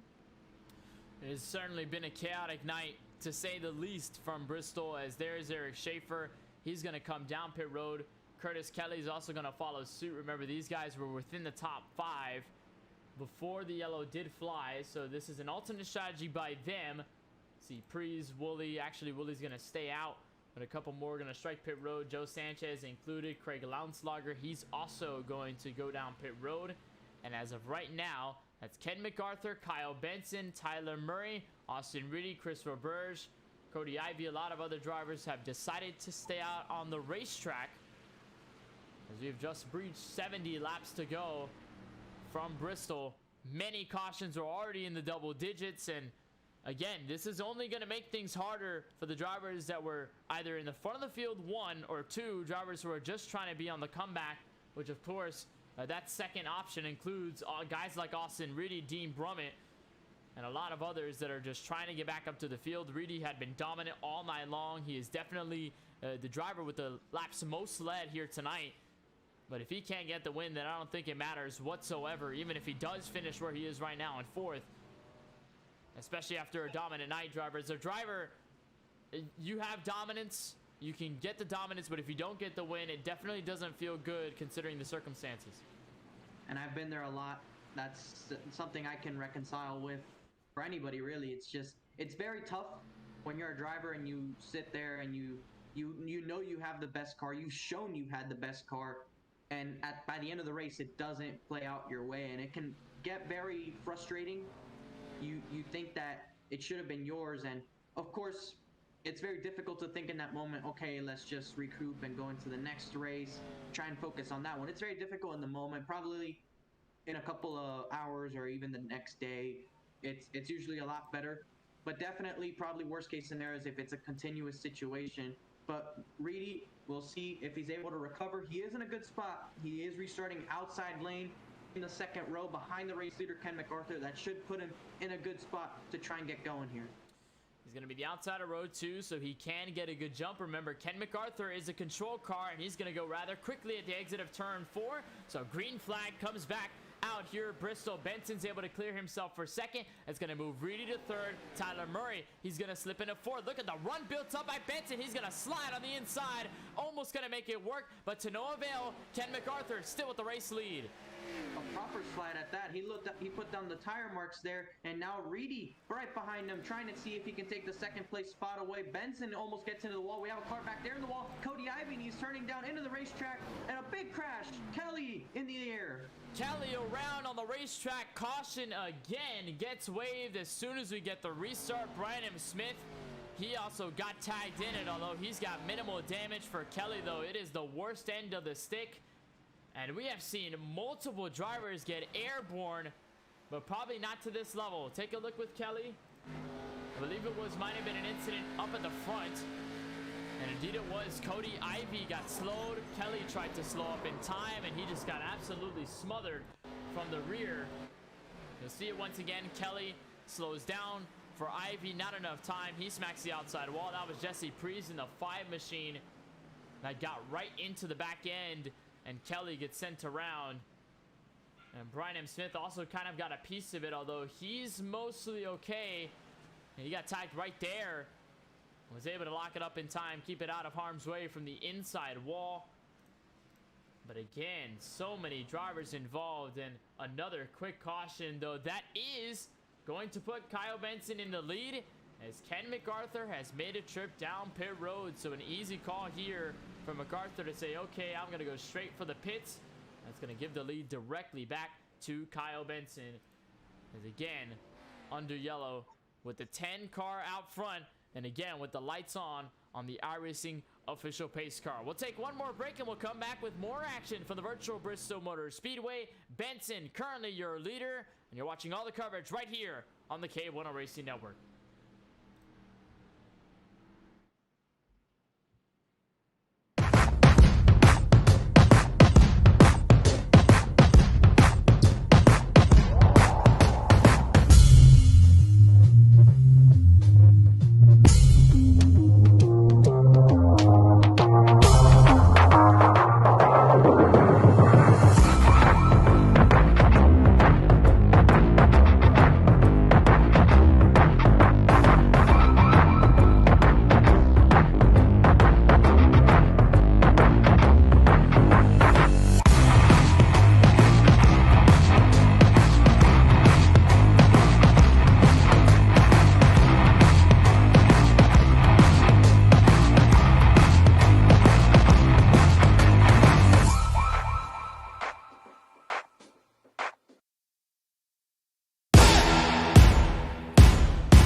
The scene we've seen for most of the night. Yellow flag flies once again as we just had a fantastic battle for the race lead between Kyle Benson and Austin Reedy. There was an incident after the yellow was initially thrown, although obviously there was an incident to make it known or make the yellow flag come out initially. We'll see exactly what happened, and Schaefer got absolutely turned around just as they were slowing down for the caution, and actually Tyler Murray gets into him as a result. You take a look at it here. This is the second incident. Smith gets into Schaefer, and then Murray, with nowhere to go, locks up the brakes and gets right into it. This is not, though, the cause of the caution as of right now. I believe it might have been right about there. Cody Abbey, actually, no, right there with Christopher Bishop. It was him and Michael Newbraw that got collected in the incident. As Bishop got into Newbraw at the entrance of the corner, you'll see right here, they tag together. They both seemingly go around. That's the yellow flag thrown. And then the one with Schaefer is just definitely collateral damage. Yeah, a lot of separate incidents tonight in our caution flags. A lot of stuff that, had it not happened, it wouldn't have mattered. Other things going on around the racetrack. You see right there, Bishop, big checkup. And he goes a little bit aggressive into turn one, gets into the back of the 56. And 56 hard into the wall. Schaefer, fortunately for him, no damage to that car on that little spin he had on the front straightaway. So fortunately, he is able to keep going, and a little bit of track position loss, but no physical damage to the race car. But speaking of damage to the race car, Benson, with a damaged race car, is able to hold this lead, and he's going to need some cautions, as we've seen in the second half of this race, to try and keep this track position in order to win this race. I was able to chat with him, Austin Reedy, and Tyler Murray, and they all agree that this is going to come down to track position at the end of the race. But despite all these yellows, they're all having fun. Well, at least the good thing is that they are having fun, especially here as we're coming to the final 50 laps. There you see on the right side of your screen just a reference to the amount of yellows we've had here tonight. We've had a total of 13. We've spent 62 of the 146 laps under this yellow flag. We've had 7 total lead changes. Fastest lap of the race was actually a 15 flat. That was set by Brian Smith. So Brian Smith has carried pace. It's just been about clearing the way for incidents and not being involved in them. That's kind of bit him. We've had, of course, 55 laps remaining. We'll cut that down to 54 once we cross the start-finish line here from Bristol. With Austin Reedy on the charge, we saw him on the inside of Kyle Benson trying to make the move. Now remember, he's on a couple of laps old fresher tires. It's about 3 laps of difference between them, although they've already set more than 20 laps on their stint. So Benson has 29, now 30, and Austin Reedy has a total of 27 laps on his tires. So of course the deficit isn't that big for the leader, Kyle Benson, although Reedy has been definitely strong, and he knows he can get around many of the drivers, including the one that's going to be on his inside controlling this restart. So they'll line up row number 1, Michael Woolley and Joe Sanchez, 2 names we haven't talked about leading this race. They have a shot 2 in row number 2. Brian Smith and Cody Kinsey will line up your 3rd row, and Dean Brummett will line up behind them with Craig Launslager to the outside of him, back to P number 8. So pace car will make the short left back to pit road, off of the apron. Benson off to another start, and we're back under green from Bristol at lap number 148. We're almost at the 50 to go mark. Kyle Benson trying to see if he can get his first win of the season. Austin Reedy trying to see if he can get his first win of the season. And Joe Sanchez trying to get, I believe, a 2nd win on the season. He did get the race win, I believe, at the race before Daytona that I can't remember what track it was right now, but I remember Iowa, you're right. And he got the win there. Another short track, maybe he can go 2 for 2 on the proper short tracks. And he's moved up to 3rd, so he's got clean air to get away from the 93 of Cody Kinsey. Have a shot to get to the 11, who in turn is also catching your race leader, Kyle Benson, by a couple tenths every single lap. That time by Reedy and Sanchez were a little bit faster as Cody Kinsey strikes the outside wall. He's going to let a couple drivers by, but he's going to be okay as Benson is getting reeled in as you run on board with the tent machine. And right now, if you're Joe Sanchez, the best thing you can do is try and pin the 11 behind the 10 if he catches up to him, but that won't matter. The yellow flag is being waved once more, and it looks like it may have happened in the backside of the field. You see a car there against the inside wall. There's Tyler Murray, and there's Ken MacArthur with some front-end damage. Maybe something happened in turn 2 to bring out caution. We'll see here. And this is going into 3 and 4, the lap of 4. All is well right now, and it looks like right up ahead, you see the 8 go around. Oh, and unfortunately, Ken MacArthur, hard contact, and he's going to lose that left front tire. It was Tyler Murray. We saw him slow behind MacArthur, and at first looked like MacArthur might have been the first one involved, and then Murray got tagged into it, but it was the opposite way around. It was Murray who got loose in the middle of the corner. It's just the tail of the tape so far in this night, Francisco. Drivers just getting loose by themselves and then getting other cars involved. Unfortunately, either drivers that are trying to get around the incident or drivers that have nowhere to go. In this case for MacArthur, he had absolutely nowhere to avoid. It was a slim space between where Murray's car was on the racetrack and the outside safer barrier. And you'll see it here on the rear camera. Right about there, he was actually loose off turn 4 to begin with before his car absolutely set itself around. And then right here, bam, right into MacArthur, and then you can see Cody Ivey got really close. Same thing for the 42 of Bishop.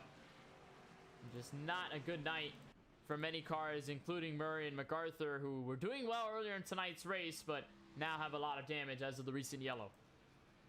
And that almost looked like Michael Waltrip's crash here from the 90s, if you think about it. Obviously, that was different. That was driver's side, but it looked eerily similar, and especially when you looked at all the damage that flew out from the 97 car onto the racetrack and the way that his car went directly towards the inside wall, and the way the 8 was sitting on the racetrack in the same position after the hit. Saw there the race off pit road. Kyle Benson gets the best, and I think he did burn his fast repair. Indeed, he did. So, see, rather clean Valvoline car. A little bit of damage there, but not too big of an issue as more drivers will step down pit road. The only ones to stay out are Brian Smith. You see him as your race leader at the moment. Nicholas Gowan and Dean Brummett will line up the top 3. I believe Cody Ivey also has stayed out, so make it 4 on the racetrack that did not go down pit road the last time by. Ivey has the freshest tires out of the quartet. He's got 11 lap old tires versus Nicholas Gowan, who's got 19. Then it's Smith with 21, and then it's Dean Brummett with 26 total. But as of right now, Francisco, is this a gamble worth taking it for Brian M. Smith to kind of be on the deficit of tires? But with the yellows thrown out, the track position could be the benefit off of this decision. It could benefit, and we talked about this a little bit earlier, that the track position is probably going to be the most valuable thing. And of course, later into the race, that track position becomes more valuable. And Brian M. Smith, he knows that he's been in traffic the whole race.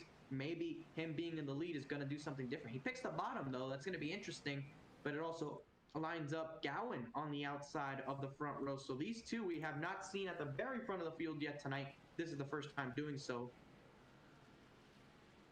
So Smith, Gowan will line up your front row.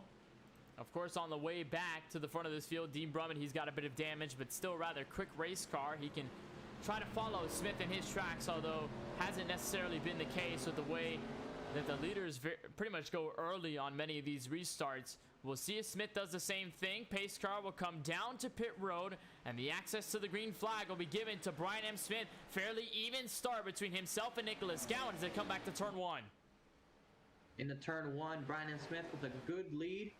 And looks like Gowan may have struck the outside wall, and looks like someone else may have, and they're going to cause a stack up going into 3. There you see Schaefer trying to get around the 81 of Cody Ivey. Lonsonger there, Reedy around, big contact, Schaefer involved, Lonsonger spinning, and more cars are going to pile in after the wreck. Michael Newbraw and Curtis Kelly just went slamming into the aftermath of this incident off turn 4.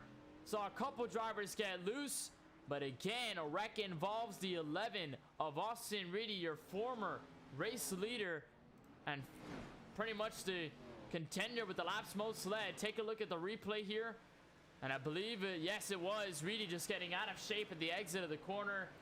The same story we've seen all night long, Francisco. It's been the stem of every incident tonight, and no case differently there with Reedy as Schaefer gets collected. Lounslugger again gets more damage, and then you'll see the pileup that results with Curtis Kelly in the 71 machine and Michael Newbraw who get into it. And right there, nowhere to go as he got tagged by Newbraw behind, slowing down for it. But again, a big incident involving multiple drivers that were just trying to get back to the front where they were before.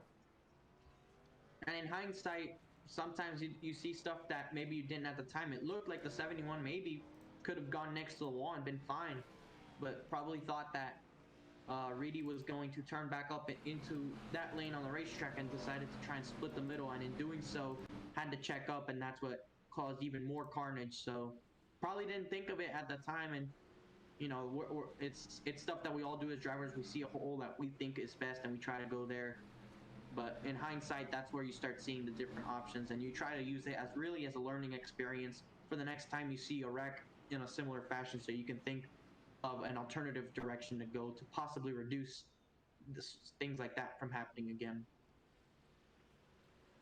So it's a tough break for many of the top contenders, as Brian M. Smith, his call has so far paid off with that yellow. You see Christopher Bishop, Michael Newbraw, they're going to come down pit road respectively for some more damage control. If you just tuned in, or if you just tuned out of the eNASCAR Coca-Cola iRacing Series event, very big race at Michigan as the regular season finale, and it's Mode Media House who wins with the 75 machine. I believe Matt Busa controls that car.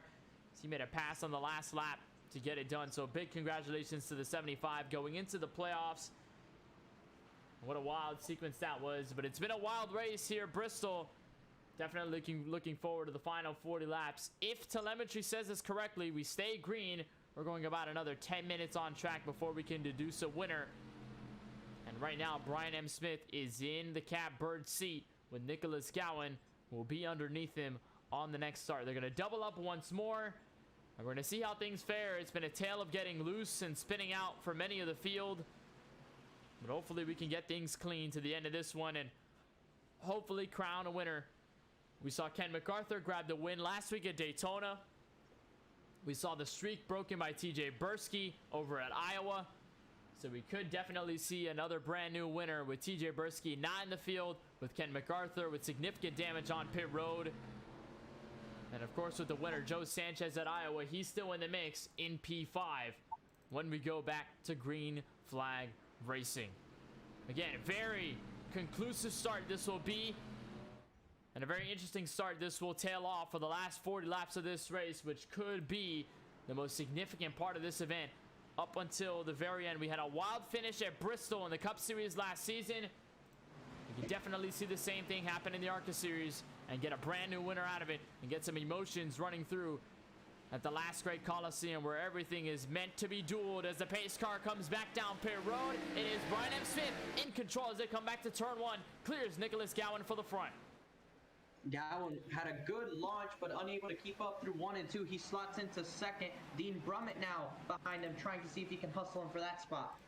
We saw Dean Brummett up to second. He had not taken the lead all night long. He's going to try to attack Gowan. Significant damage, but he's going to roll down the hill off of the banking. Give Kyle Benson a shot at this one too, as they're tailed with 3 cars and a train, trying to catch up to Brian M. Smith, who has seemingly pulled away, but a caution comes out again.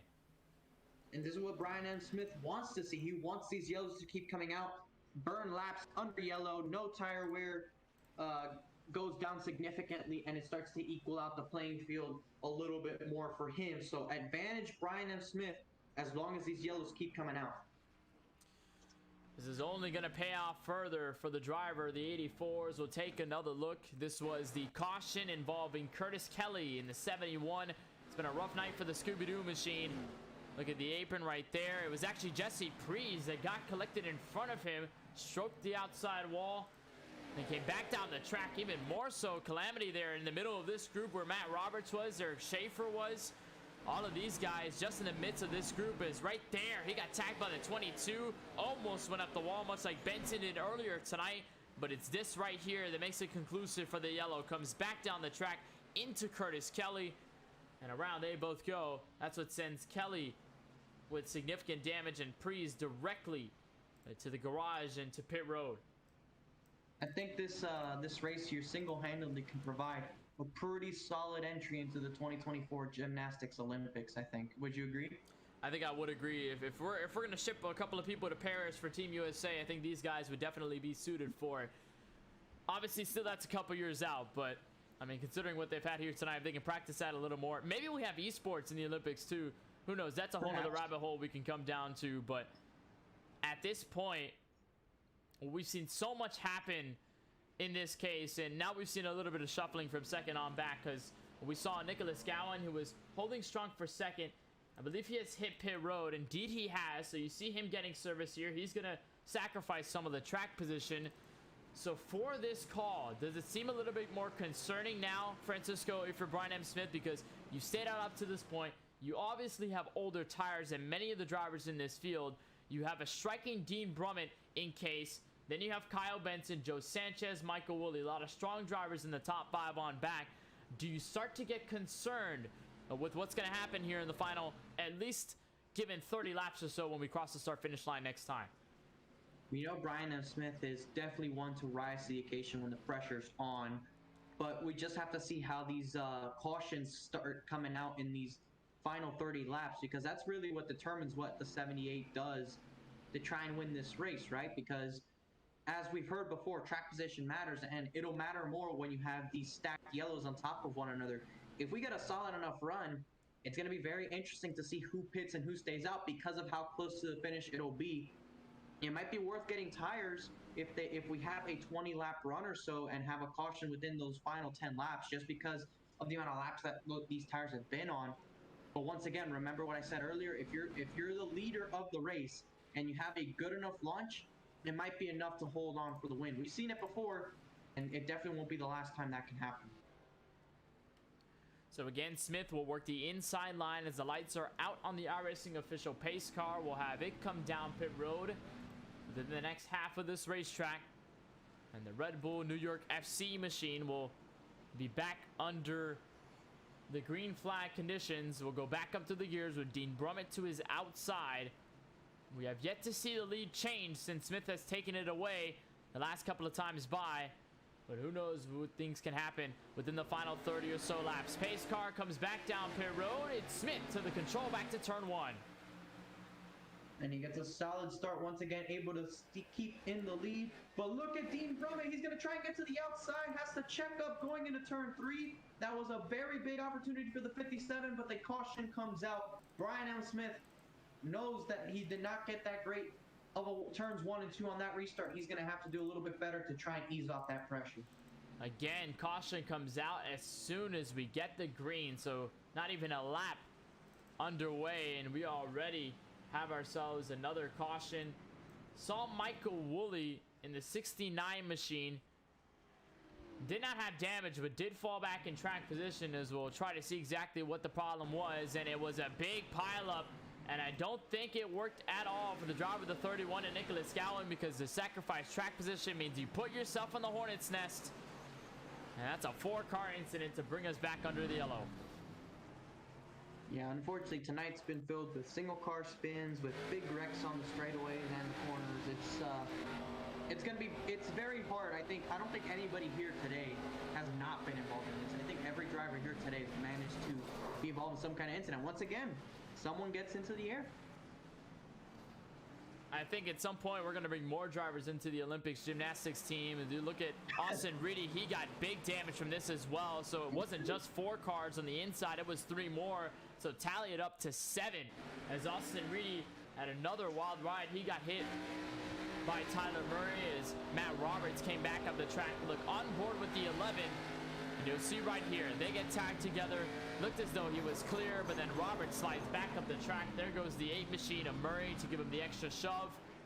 And around many cars go. And I think you say it clearly there, Francisco. It is hard to diagnose a car in this race that does not have significant damage unless they burn that fast repair, which in many cases, most of the field has already done so. Only a couple of drivers have not. The only ones that I can recall do not is second place Dean Brummett, and then you have to look back to the driver of the 93 and Cody Kinsey, and the driver right behind him, Eric Schaefer, in the 22, who has not looked at a fast repair throughout the entirety of this race.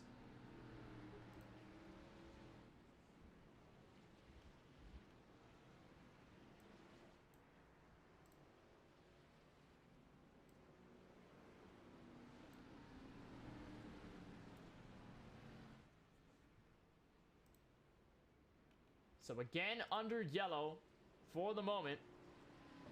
And Smith will continue to hold strong. This is the call that he's been looking for, just to hope to see yellow flags to the end. However, only problem here is if we do get yellows to the final 3 laps, we are going to have 3 attempts that are green, white, checkered. So we're going to have to double them up.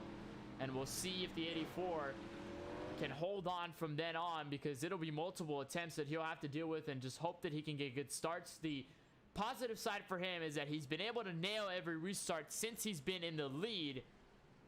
But if one thing happens, if one thing changes, if the outside driver, or the inside driver rather, gets a very good start, we could see this entire situation flip on its head. And this time around, Smith is going to look back to the inside.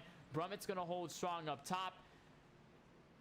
And Brian Smith looking to capture his first ever 4-wide racing ARCA victory here at Bristol in what has been a carnage-filled evening. I think that's the light way to put it. It probably is the light way to put it, especially with the amount of incidents we've seen, including many good drivers, many drivers who had a chance to roll up through the front. But Dean Brummett, Brian M. Smith, the two up front that'll be back to the green flag. Solid start by Dean Brummett. He's going to have the outside advantage here through 1 and 2. Smith is going to clear for the moment as Brummett spins himself around. He gets spun at the exit of turn 2, and caution comes out once again. And he was getting aggressive, Kenneth. He was able to get better restarts against the 78, and he just pushed the issue too much. You have to wonder, is this cold tires? Think about how many cycles these guys have on these tires at this point. They're not exactly old, but just the constant heating up and cooling down of the tires may have caused this. And Brummett again just tried to send the envelope and ultimately got junk mail at the end of it, as you'll see right here. Had the advantage in turn 2, but I think right there you said it correctly, Francisco, is luckily nobody else gets collected. Just pushing it too hard and trying to fill in that gap on the outside where Smith had cleared for a moment. And you'll see it from the cockpit as you ride on board here. Up to the gears. It was a good call to see Smith. He clears him for a moment. 57 tried to make use, but ultimately to no avail. And the 57, who had run in second for the last 3 or so restarts, he's going to have to be near the rear of the field once again. And that's all the track position lost, so of course he's going to bring it down pit road. No physical damage was acquired during that, but having lost all that track position, of course, come in, get a set of tires. At this point, now you have nothing to lose, so you can be fully aggressive with these brand new tires and try and see just how far up the field you can get. See Curtis Kelly come down pit road. Many drivers are also coming down pit road from about 9th on back. You, of course, did see Tyler Murray, his bright Oreo Ritz machine. 57 of Brummett. He's taking a stop down pit road. Matt Roberts has also followed suit. We got a question by Cole Williams down in the YouTube chat. He asks, what's the tire situation? Well, your leader right now is on the oldest tires in the entire field. He has 46-lap-old Goodyear Eagles on his race car.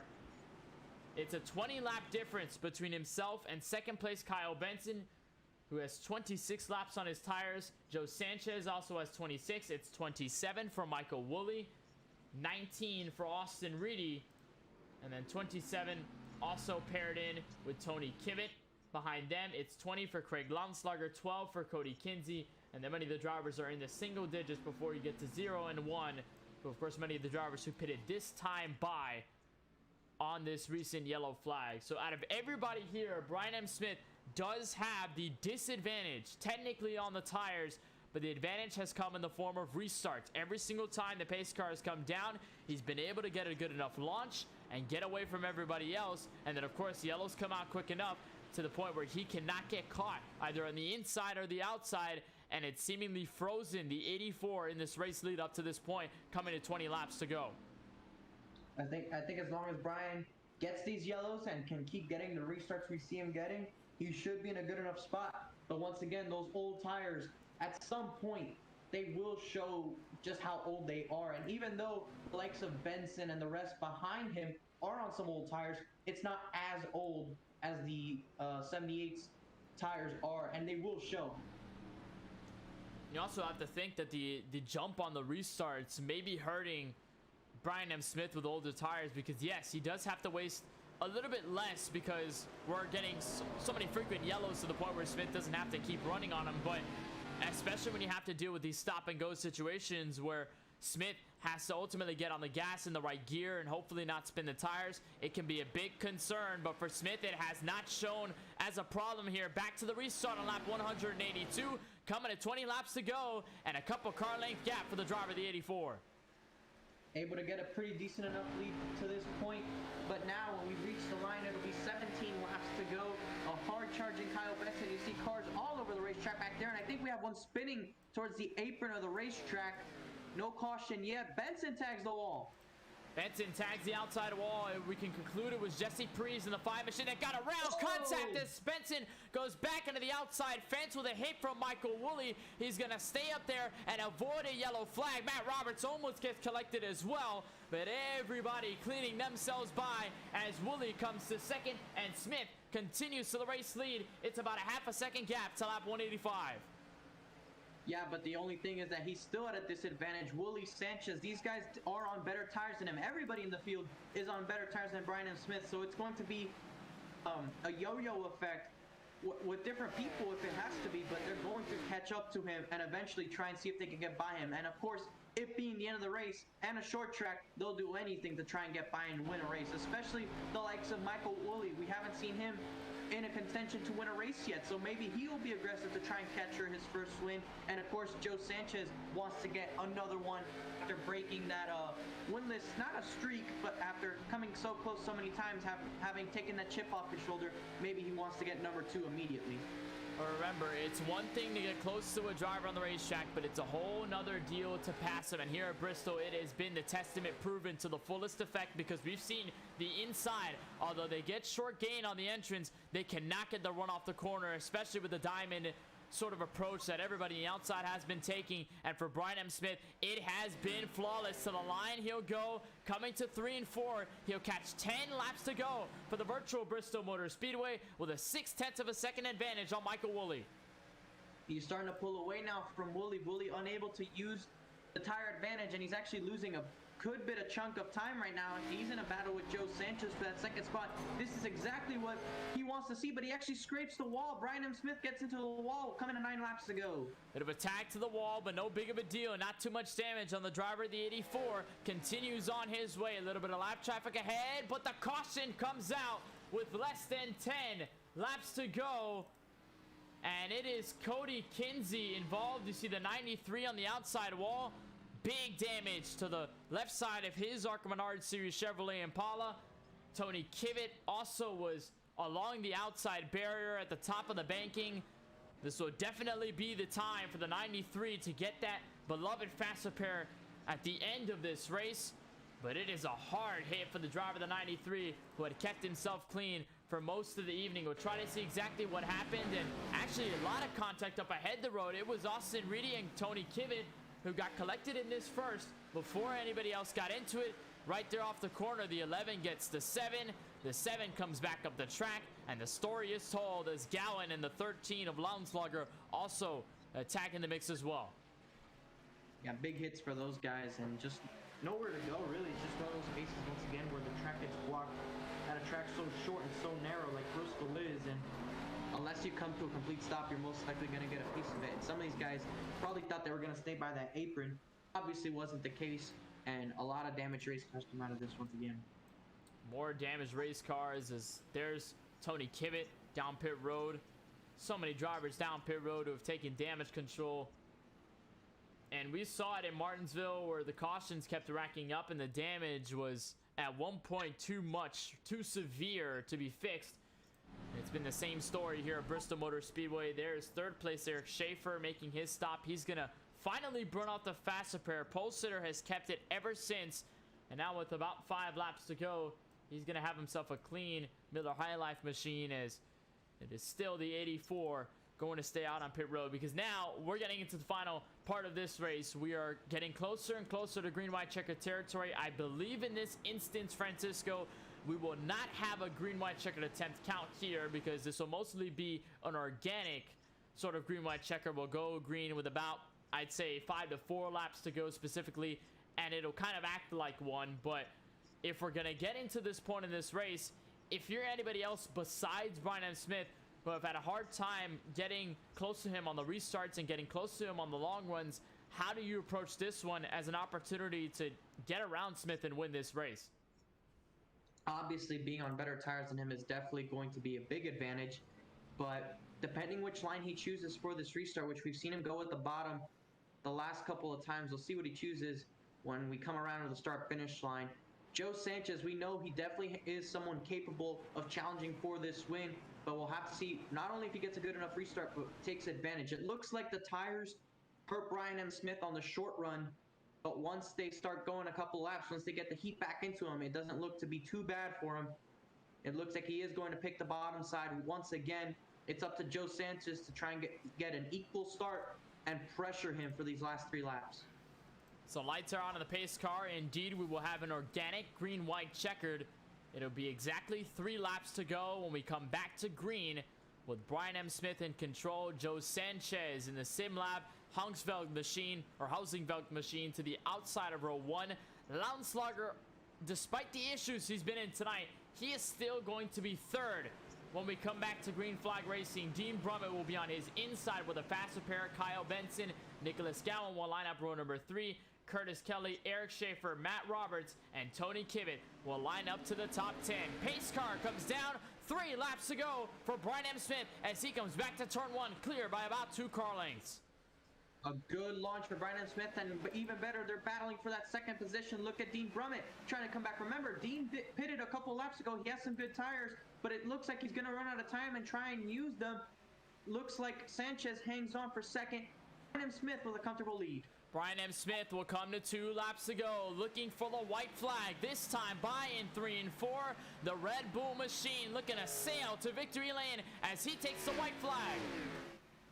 1 lap to go for Brian M. Smith. Joe Sanchez still battling away for that 2nd position. They're all going to run out of time, and with the oldest tires in the field, Kenneth, Brian M. Smith and the Red Bull machine is going to take the win at the world's fastest half mile. Give the dual win to Brian M. Smith. First ever win in the 4-wide racing ARCA series. Immediately celebrating Kyle Benson. Not sure how we're going to explain his situation to the wall as they completely crash with each other at the end of this race. But it is Brian M. Smith immediately to the celebration. Winner for the first time at Bristol. In his first try, too. It was his first start tonight, I believe, of the season, and he was able to get the win. Just goes to show what a talented driver Brian is. He's able to get it on the cup side, and it was a struggle early on for him, but he was able to make it count on old tires at a track that is very hard to pass at the Bristol Motor Speedway. But once again, getting the job done. You see there a big hit with Eric Schaefer. He actually loses the front bumper there, but no problem. I think, and no front tire either. I think he'll still try his best to burn it down as he comes across the front stretch, and probably lacking a little bit of front control here, but he knows what the right foot does. It's best to have the most damage on your car at the end of the race, and that's exactly what Brian M. Smith has just done. He kept his car clean. Of course, had some issues along the way, but needless to say, a lot of other drivers had the same problem, but it was Smith on the oldest tires in the field to win this race in his very first attempt in the 4-wide racing ARCA series. We talked about so much, Francisco, the prestige and the class that Brian M. Smith has held as a winner in the Cup Series, as a driver in the Cup Series, and makes his first start in the ARCA Series and proves again just how good he is by winning in his first try at Bristol. Continues to burn it down with a broken race car, but it is definitely going to look good in victory lane. We'll take a look at your full-fledged field results at the end of it all. From Bristol, Brian M. Smith, your winner here tonight in his very first try, with Joe Sanchez behind him in the 55 to follow through 0.8 of a second behind in P number 2. Dean Brummett, what a fantastic night it was for him. He's going to end up on the last step of the podium with Nicholas Gowan. A nice rebound for the Georgia native. He's going to be lined up in 4th. Kyle Benson will ride the wall to a top 5. Craig Landslager will keep himself to P6. Curtis Kelly, after a tumultuous evening, will finish 7th. Tony Kibbett will finish 1 spot behind in 8th, with Matt Roberts and Michael Woolley to the end of the top 10. Looking back at the rest of the field, you have Cody Ivey finishing on the lead lap in 11th despite his issues. Eric Schaefer able to come away in 12th position. Austin Reedy, definitely one of the fastest here tonight, led the most laps, unable to get the win, finishes in 13th. Cody Kinsey in the 14th position. Christopher Bishop, a lot of damage on his car, able to finish the race in 15th. Tyler Murray in 16th. Chris Roberge in the 17th position. Michael Newbraw catching air a couple of times, able to finish in the 18th position. Ken MacArthur, strong early, unable to make it work in the latter portion of the race, in the 19th position. And Jesse Prees, a very unfortunate night, just in the center of all the trouble, in the 20th position. And to round out the field, there you see Joby Ray in the 21st position. Brandon T. Banks, who got on his side, finishing 22nd. Brandon Gillis, who brought out the first yellow, finishing in 23rd. And Edward Turner didn't start the race but was in the session will finish in the 24th position.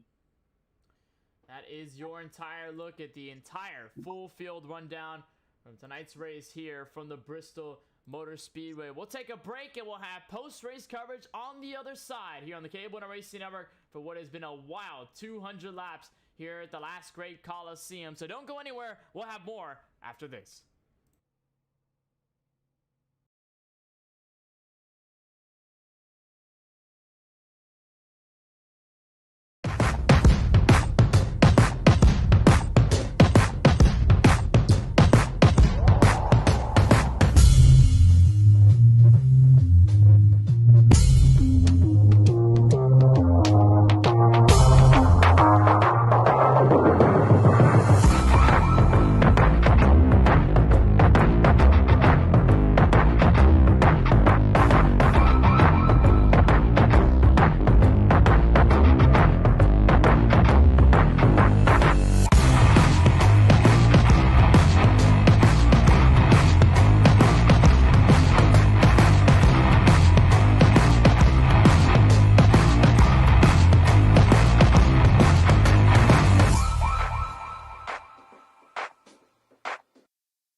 Careful not to get too close, I might just go.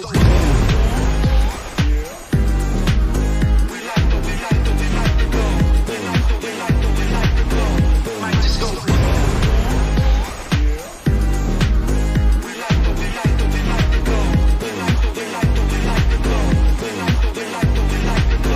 Might just go.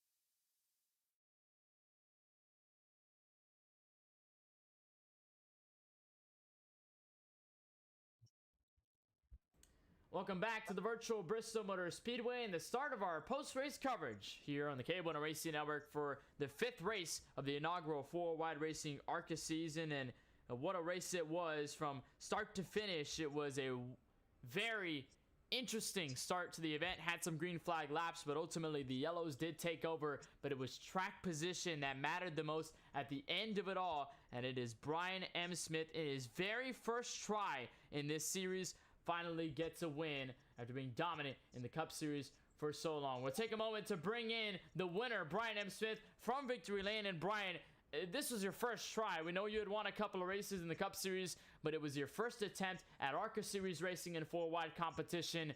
I think as a winner in your first ever start, that's got to mean something, especially you were coming into this completely blind. Yeah, it was fun. I didn't get much, any practice in. I didn't do a great job in the race either. Wrecked a lot of guys, so sorry to anybody that I took out, but it was a fun race overall. I know that Francisco mentioned it earlier. A lot of drivers were having fun despite all the cautions that we had over the course of 200 laps. For you, how tough was this car at this track? I know you had experience obviously running the Cup Series cars at this track, and most notably with this competition in mind, but with this car, it was a lot different, posed a lot of different challenges, and it was apparent on track for many others. What seemed to be the most notable challenges for you when it came to managing these cars at a track like this? Well, they're not forgiving when you make contact with someone in front of you, or if somebody gets in the back of you, just the way these noses are pointy. it'll lift the rear tires off the ground. And I want to specifically apologize to the 22 because that's what happened after yellow came out, and I just barely brushed him and he went around. And that's just a product of these cars. And I mean, overall, they're not very difficult to drive, but I had problems when I had damage on it. It was, I mean, there was one point at right before I used my fast repair, I felt like he got loose really late out of doing. I just tried to keep it up in the wall and try not to kill the whole field. But yeah, the pointy nose is definitely the biggest challenge with these cars. Little bit of moments here and there, but it was the win here, I think, that matters the most, Brian. And come to this final call, were there any concerns that leveled with the call to stay out because you had the oldest tires on the field? Did that kind of come to mind, or was it just hold on to the restarts and take care of business? No, I knew with probably 50 to go, it was just going to be a bunch of short little runs after that. And I didn't have any damage at that point, and I was feeling pretty confident about it. As long as I could control the restart, I was going to be smooth sailing, and that was the case. Of course, your first attempt comes your first win. You could easily call yourself 1 for 1 here in the 4-Wide Racing ARCA series. I know hopefully we can see you over at Pocono, the Tricky Triangle, next week. But before we let you go, Brian, is there anybody you'd just like to give a thanks to? Any team sponsors or just anybody else that makes it happen for you? Thanks to you guys for broadcasting the race. I had a lot of fun racing out there with everybody. It was, while there were a lot of yellows, it actually felt like the racing was pretty clean. So thanks everybody for racing that way, and to the teammates out there that I was racing with. It was a lot of fun. So thanks, guys.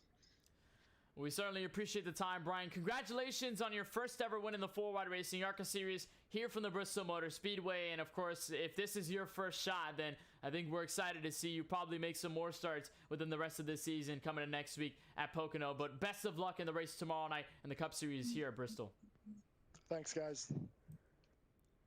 Brian M. Smith comes here, shows up for the first time, and ends up winning for the first time in his Red Bull New York FC Chevrolet Impala. We're going to try to get the driver from second, Joe Sanchez in the 55, a winner at a short track earlier this year. He ends up very close to victory, but no cigar. He ends up in P2 as he's trackside with our very own Francisco Bacallao. Joe, it was definitely hard fought. You gave it all you could, trying to see if you can catch up to Brian M. Smith there. What more do you think you could have needed there to try and maybe put him on a little bit more pressure? Fresh tires. I hadn't pit for 60 or so laps. I knew if I pit, I was going to start back in like 6th or 7th, so I wanted to just stay out on the front row and try to salvage a good finish there. But I just couldn't get off the corner, especially with someone on the inside of me in those last 2 laps, so definitely fresh tires would have helped there. Yeah, we saw obviously most of the night was dominated by big crashes and a lot of caution flags. So how difficult was it to try and navigate the wrecks when you were behind them, but more importantly, trying to keep the damage to a minimum if you happen to be involved in one of them? It was like a typical official ARCA race, honestly. It was, you know, a minefield out there, but I want to say pretty good job for majority of the people checking up. You know, if you see a wreck, everyone was pretty good on getting on the brakes, so that kind of saved a lot of cars. But Bristol's a hard track to check up for a wreck on, just because you're going so fast and you can't see the other end of the corner most of the time. But yeah, pretty good race. I got in trouble there at the beginning of the race and kind of just rode around in the back for the most part, try to fix my damage and save the fast repair towards the end of the race, which ended up benefiting me there. But you know, wish I had some fresh tires there at the end and maybe could have challenged them for a win. You know, with all the incidents we saw a lot of cars going airborne. I think Kenneth and we went over this several times. I think we can come up with our own Olympic team out of the people who went airborne. I think you would also agree with that. Yeah.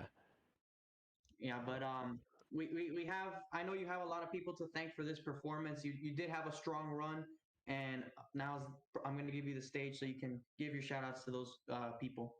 Yep. Well, thank everyone on Drinking Bros Racing, my team here.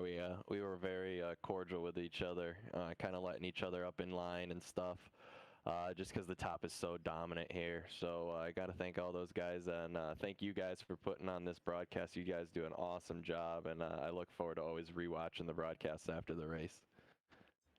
We appreciate you taking the time with us, Joe. We wish you luck going into next week. And of course, good luck in tomorrow's race here. Thank you, guys.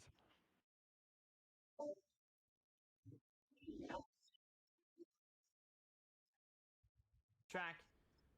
And what a job it was for the driver who won the only other short track apart from Phoenix up until this point. The driver who took the checkered flag at Iowa. Still a very good shot and a very good run up until the points ending. So we'll take a moment to talk with the driver who ends up finishing third, and that is the 57 of Dean Brumman. And Dean, I think from start to finish, it looks like your car was very strong. You were tagging along with Austin Reedy when it seemed like Reedy could not be beat at some point. You were very close in second to get to Brian M. Smith. Couple incidents here and there, but ultimately the final restarts played in your favor. You're able to walk away with third. Walk us through what was a stop and go event here at Bristol tonight. Yeah, Bristol's always one of those tracks where you're, excuse me, you're just going to have to go out there and, you're going to have to be willing to take and willing to give. And early in the race, there was a lot of positions that have been given up, and a lot of guys burning tires up real quickly. About a quarter, 1/3, something like that through the race, was able to get a little bit of clean air and start running down Austin Reedy, and was watching lap times kind of click off, was running them down pretty well, and then just kind of got into the caution period of the race.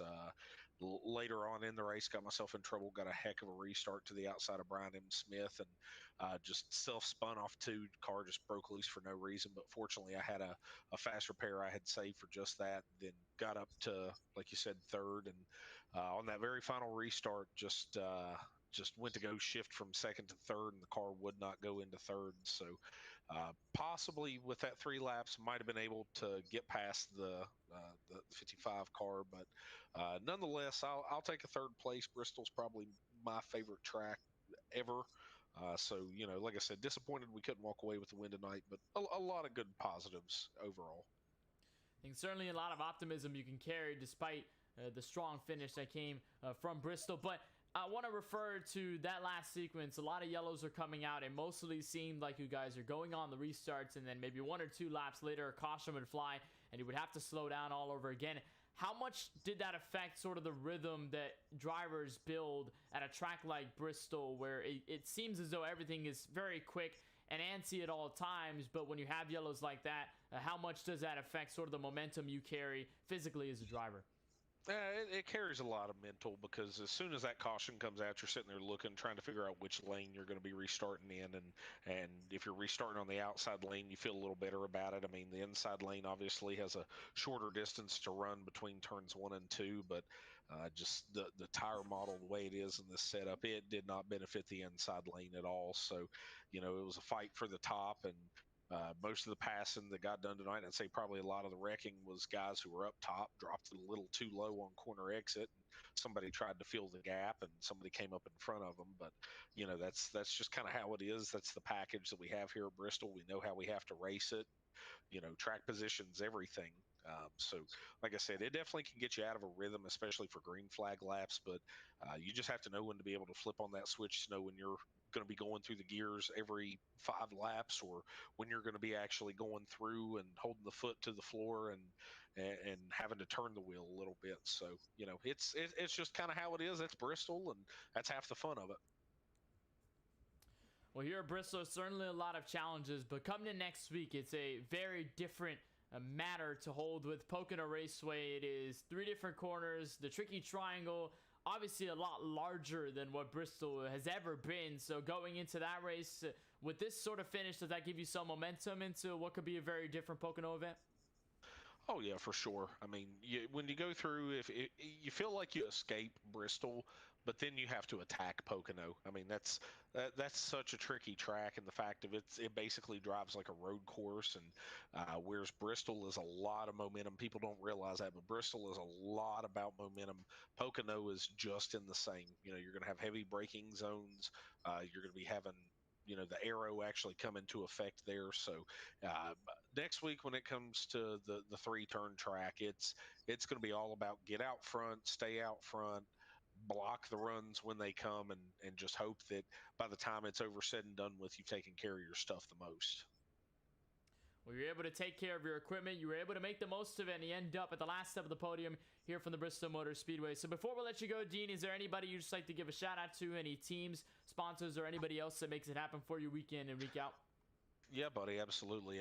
Unfortunately, didn't have the paint scheme for my sponsors this evening, but definitely want to give a shout out to Sweeper One Carpet Cleaning in Mooresville, North Carolina, Eastern Roof Technologies, and Marvin Biddix, Remax Select Agent, all out of the Lake Norman area. Some awesome businesses, awesome people. Scott Wallace over at Sweeper One, Karen Hutchinson over there at Eastern Roof Tech, and obviously Marvin Biddix there at Remax. So if you or anybody else lives in the Lake Norman, North Carolina area, you're looking to buy the house, clean the house, or re-roof the house, I've got just the people for you. Definitely a very good evening out of the driver of the 57. Dean, congratulations on your third place finish, and of course, looking forward to see you hopefully in the Cup Series race tomorrow night, but of course, next Tuesday night when we go to Pocono. Hey, we thank you much, guys. Great broadcast. Y'all have a great evening. Dean Brummett comes home in third after a phenomenal night in his sheets. A Chevrolet Impala. It'll be our time to wrap things up on the driver interview section and come back up to unfold what this race exactly was here from Bristol. Had a lot of cautions at Daytona. We had talked and kind of bloated about how frequent or non-frequent the yellow flags were in the first 3 or so races, but obviously things have changed. Of course, Bristol is a very different race in its own right, and of course lends itself to a lot of yellow flags. But off of tonight, Brian M. Smith, first attempt, first win, and now we go to a track that's probably the most different from the traditional short track oval in Pocono next Tuesday. Yeah, Pocono is going to be interesting, and it's not just Pocono. We're going to be going to the old bumpy Pocono next week with these ARCA cars, and we know that Pocono is very challenging of a racetrack. We're definitely going to see them shift down to third gear for at least turns 1 and turn 3. Maybe not for the tunnel turn, but either way, finding a line through those corners is going to be difficult, trying to navigate around the bumps to make sure your car doesn't shoot up the track. And how much do you back the corner up to try and get a better run off? It's going to be very difficult to pass. I feel most passes are going to be made on corner exit, trying to do just that, try and see if you can get a run of someone off one of the corners. And they obviously will have a long straightaway to try and draft up to someone if they want to try and attack into turn 1. So we'll see what happens. It's going to be an interesting race for sure. But before we do get to next week, Kenneth, we do have tomorrow night in front of us. Same track, Cup cars. I think we can expect the same mayhem, though. We definitely can. That is right. Cup Series action will be here tomorrow night from the virtual Bristol Motor Speedway. So we'll take most of the same drivers, different cars, same event. The same mayhem that could happen from the last great Coliseum and the world's fastest half mile. We'll have that coverage tomorrow night, Wednesday, August 18, 2021. We'll have it at 9:10 p.m. Eastern, but you can find it not here on the KBueno Racing Network, but over on the Max Speed TV YouTube channel. But of course, our coverage will continue with the ARCA Series next Tuesday night here. And from the Pocono Raceway, we'll have coverage there at 9:10 p.m. Eastern. As always, Kenneth Bueno and Francisco Bacchial will be along with you for the ride. So we'll continue what has been a very interesting and intriguing 4-wide racing ARCA Series season. We could see whether we get a repeat winner or whether, again, we get a brand new checkered flag holder when we get to the Tricky Triangle and the Pocono Mountains next Tuesday night. But that will cover our broadcast tonight of the 5th race in the inaugural 4-wide racing ARCA Series season from the Bristol Motor Speedway. I want to thank everybody a part of the race council that makes it all happen, for Tyler Murray and everybody there that makes these races happen each and every week. And from all of us at the KBueno Racing Network, for Charlie Byer and my colleague in the booth, Francisco Bacchial, my name is Kenneth Bueno, saying so long and good night from the Coliseum. We'll see you next week north on the country from Pocono.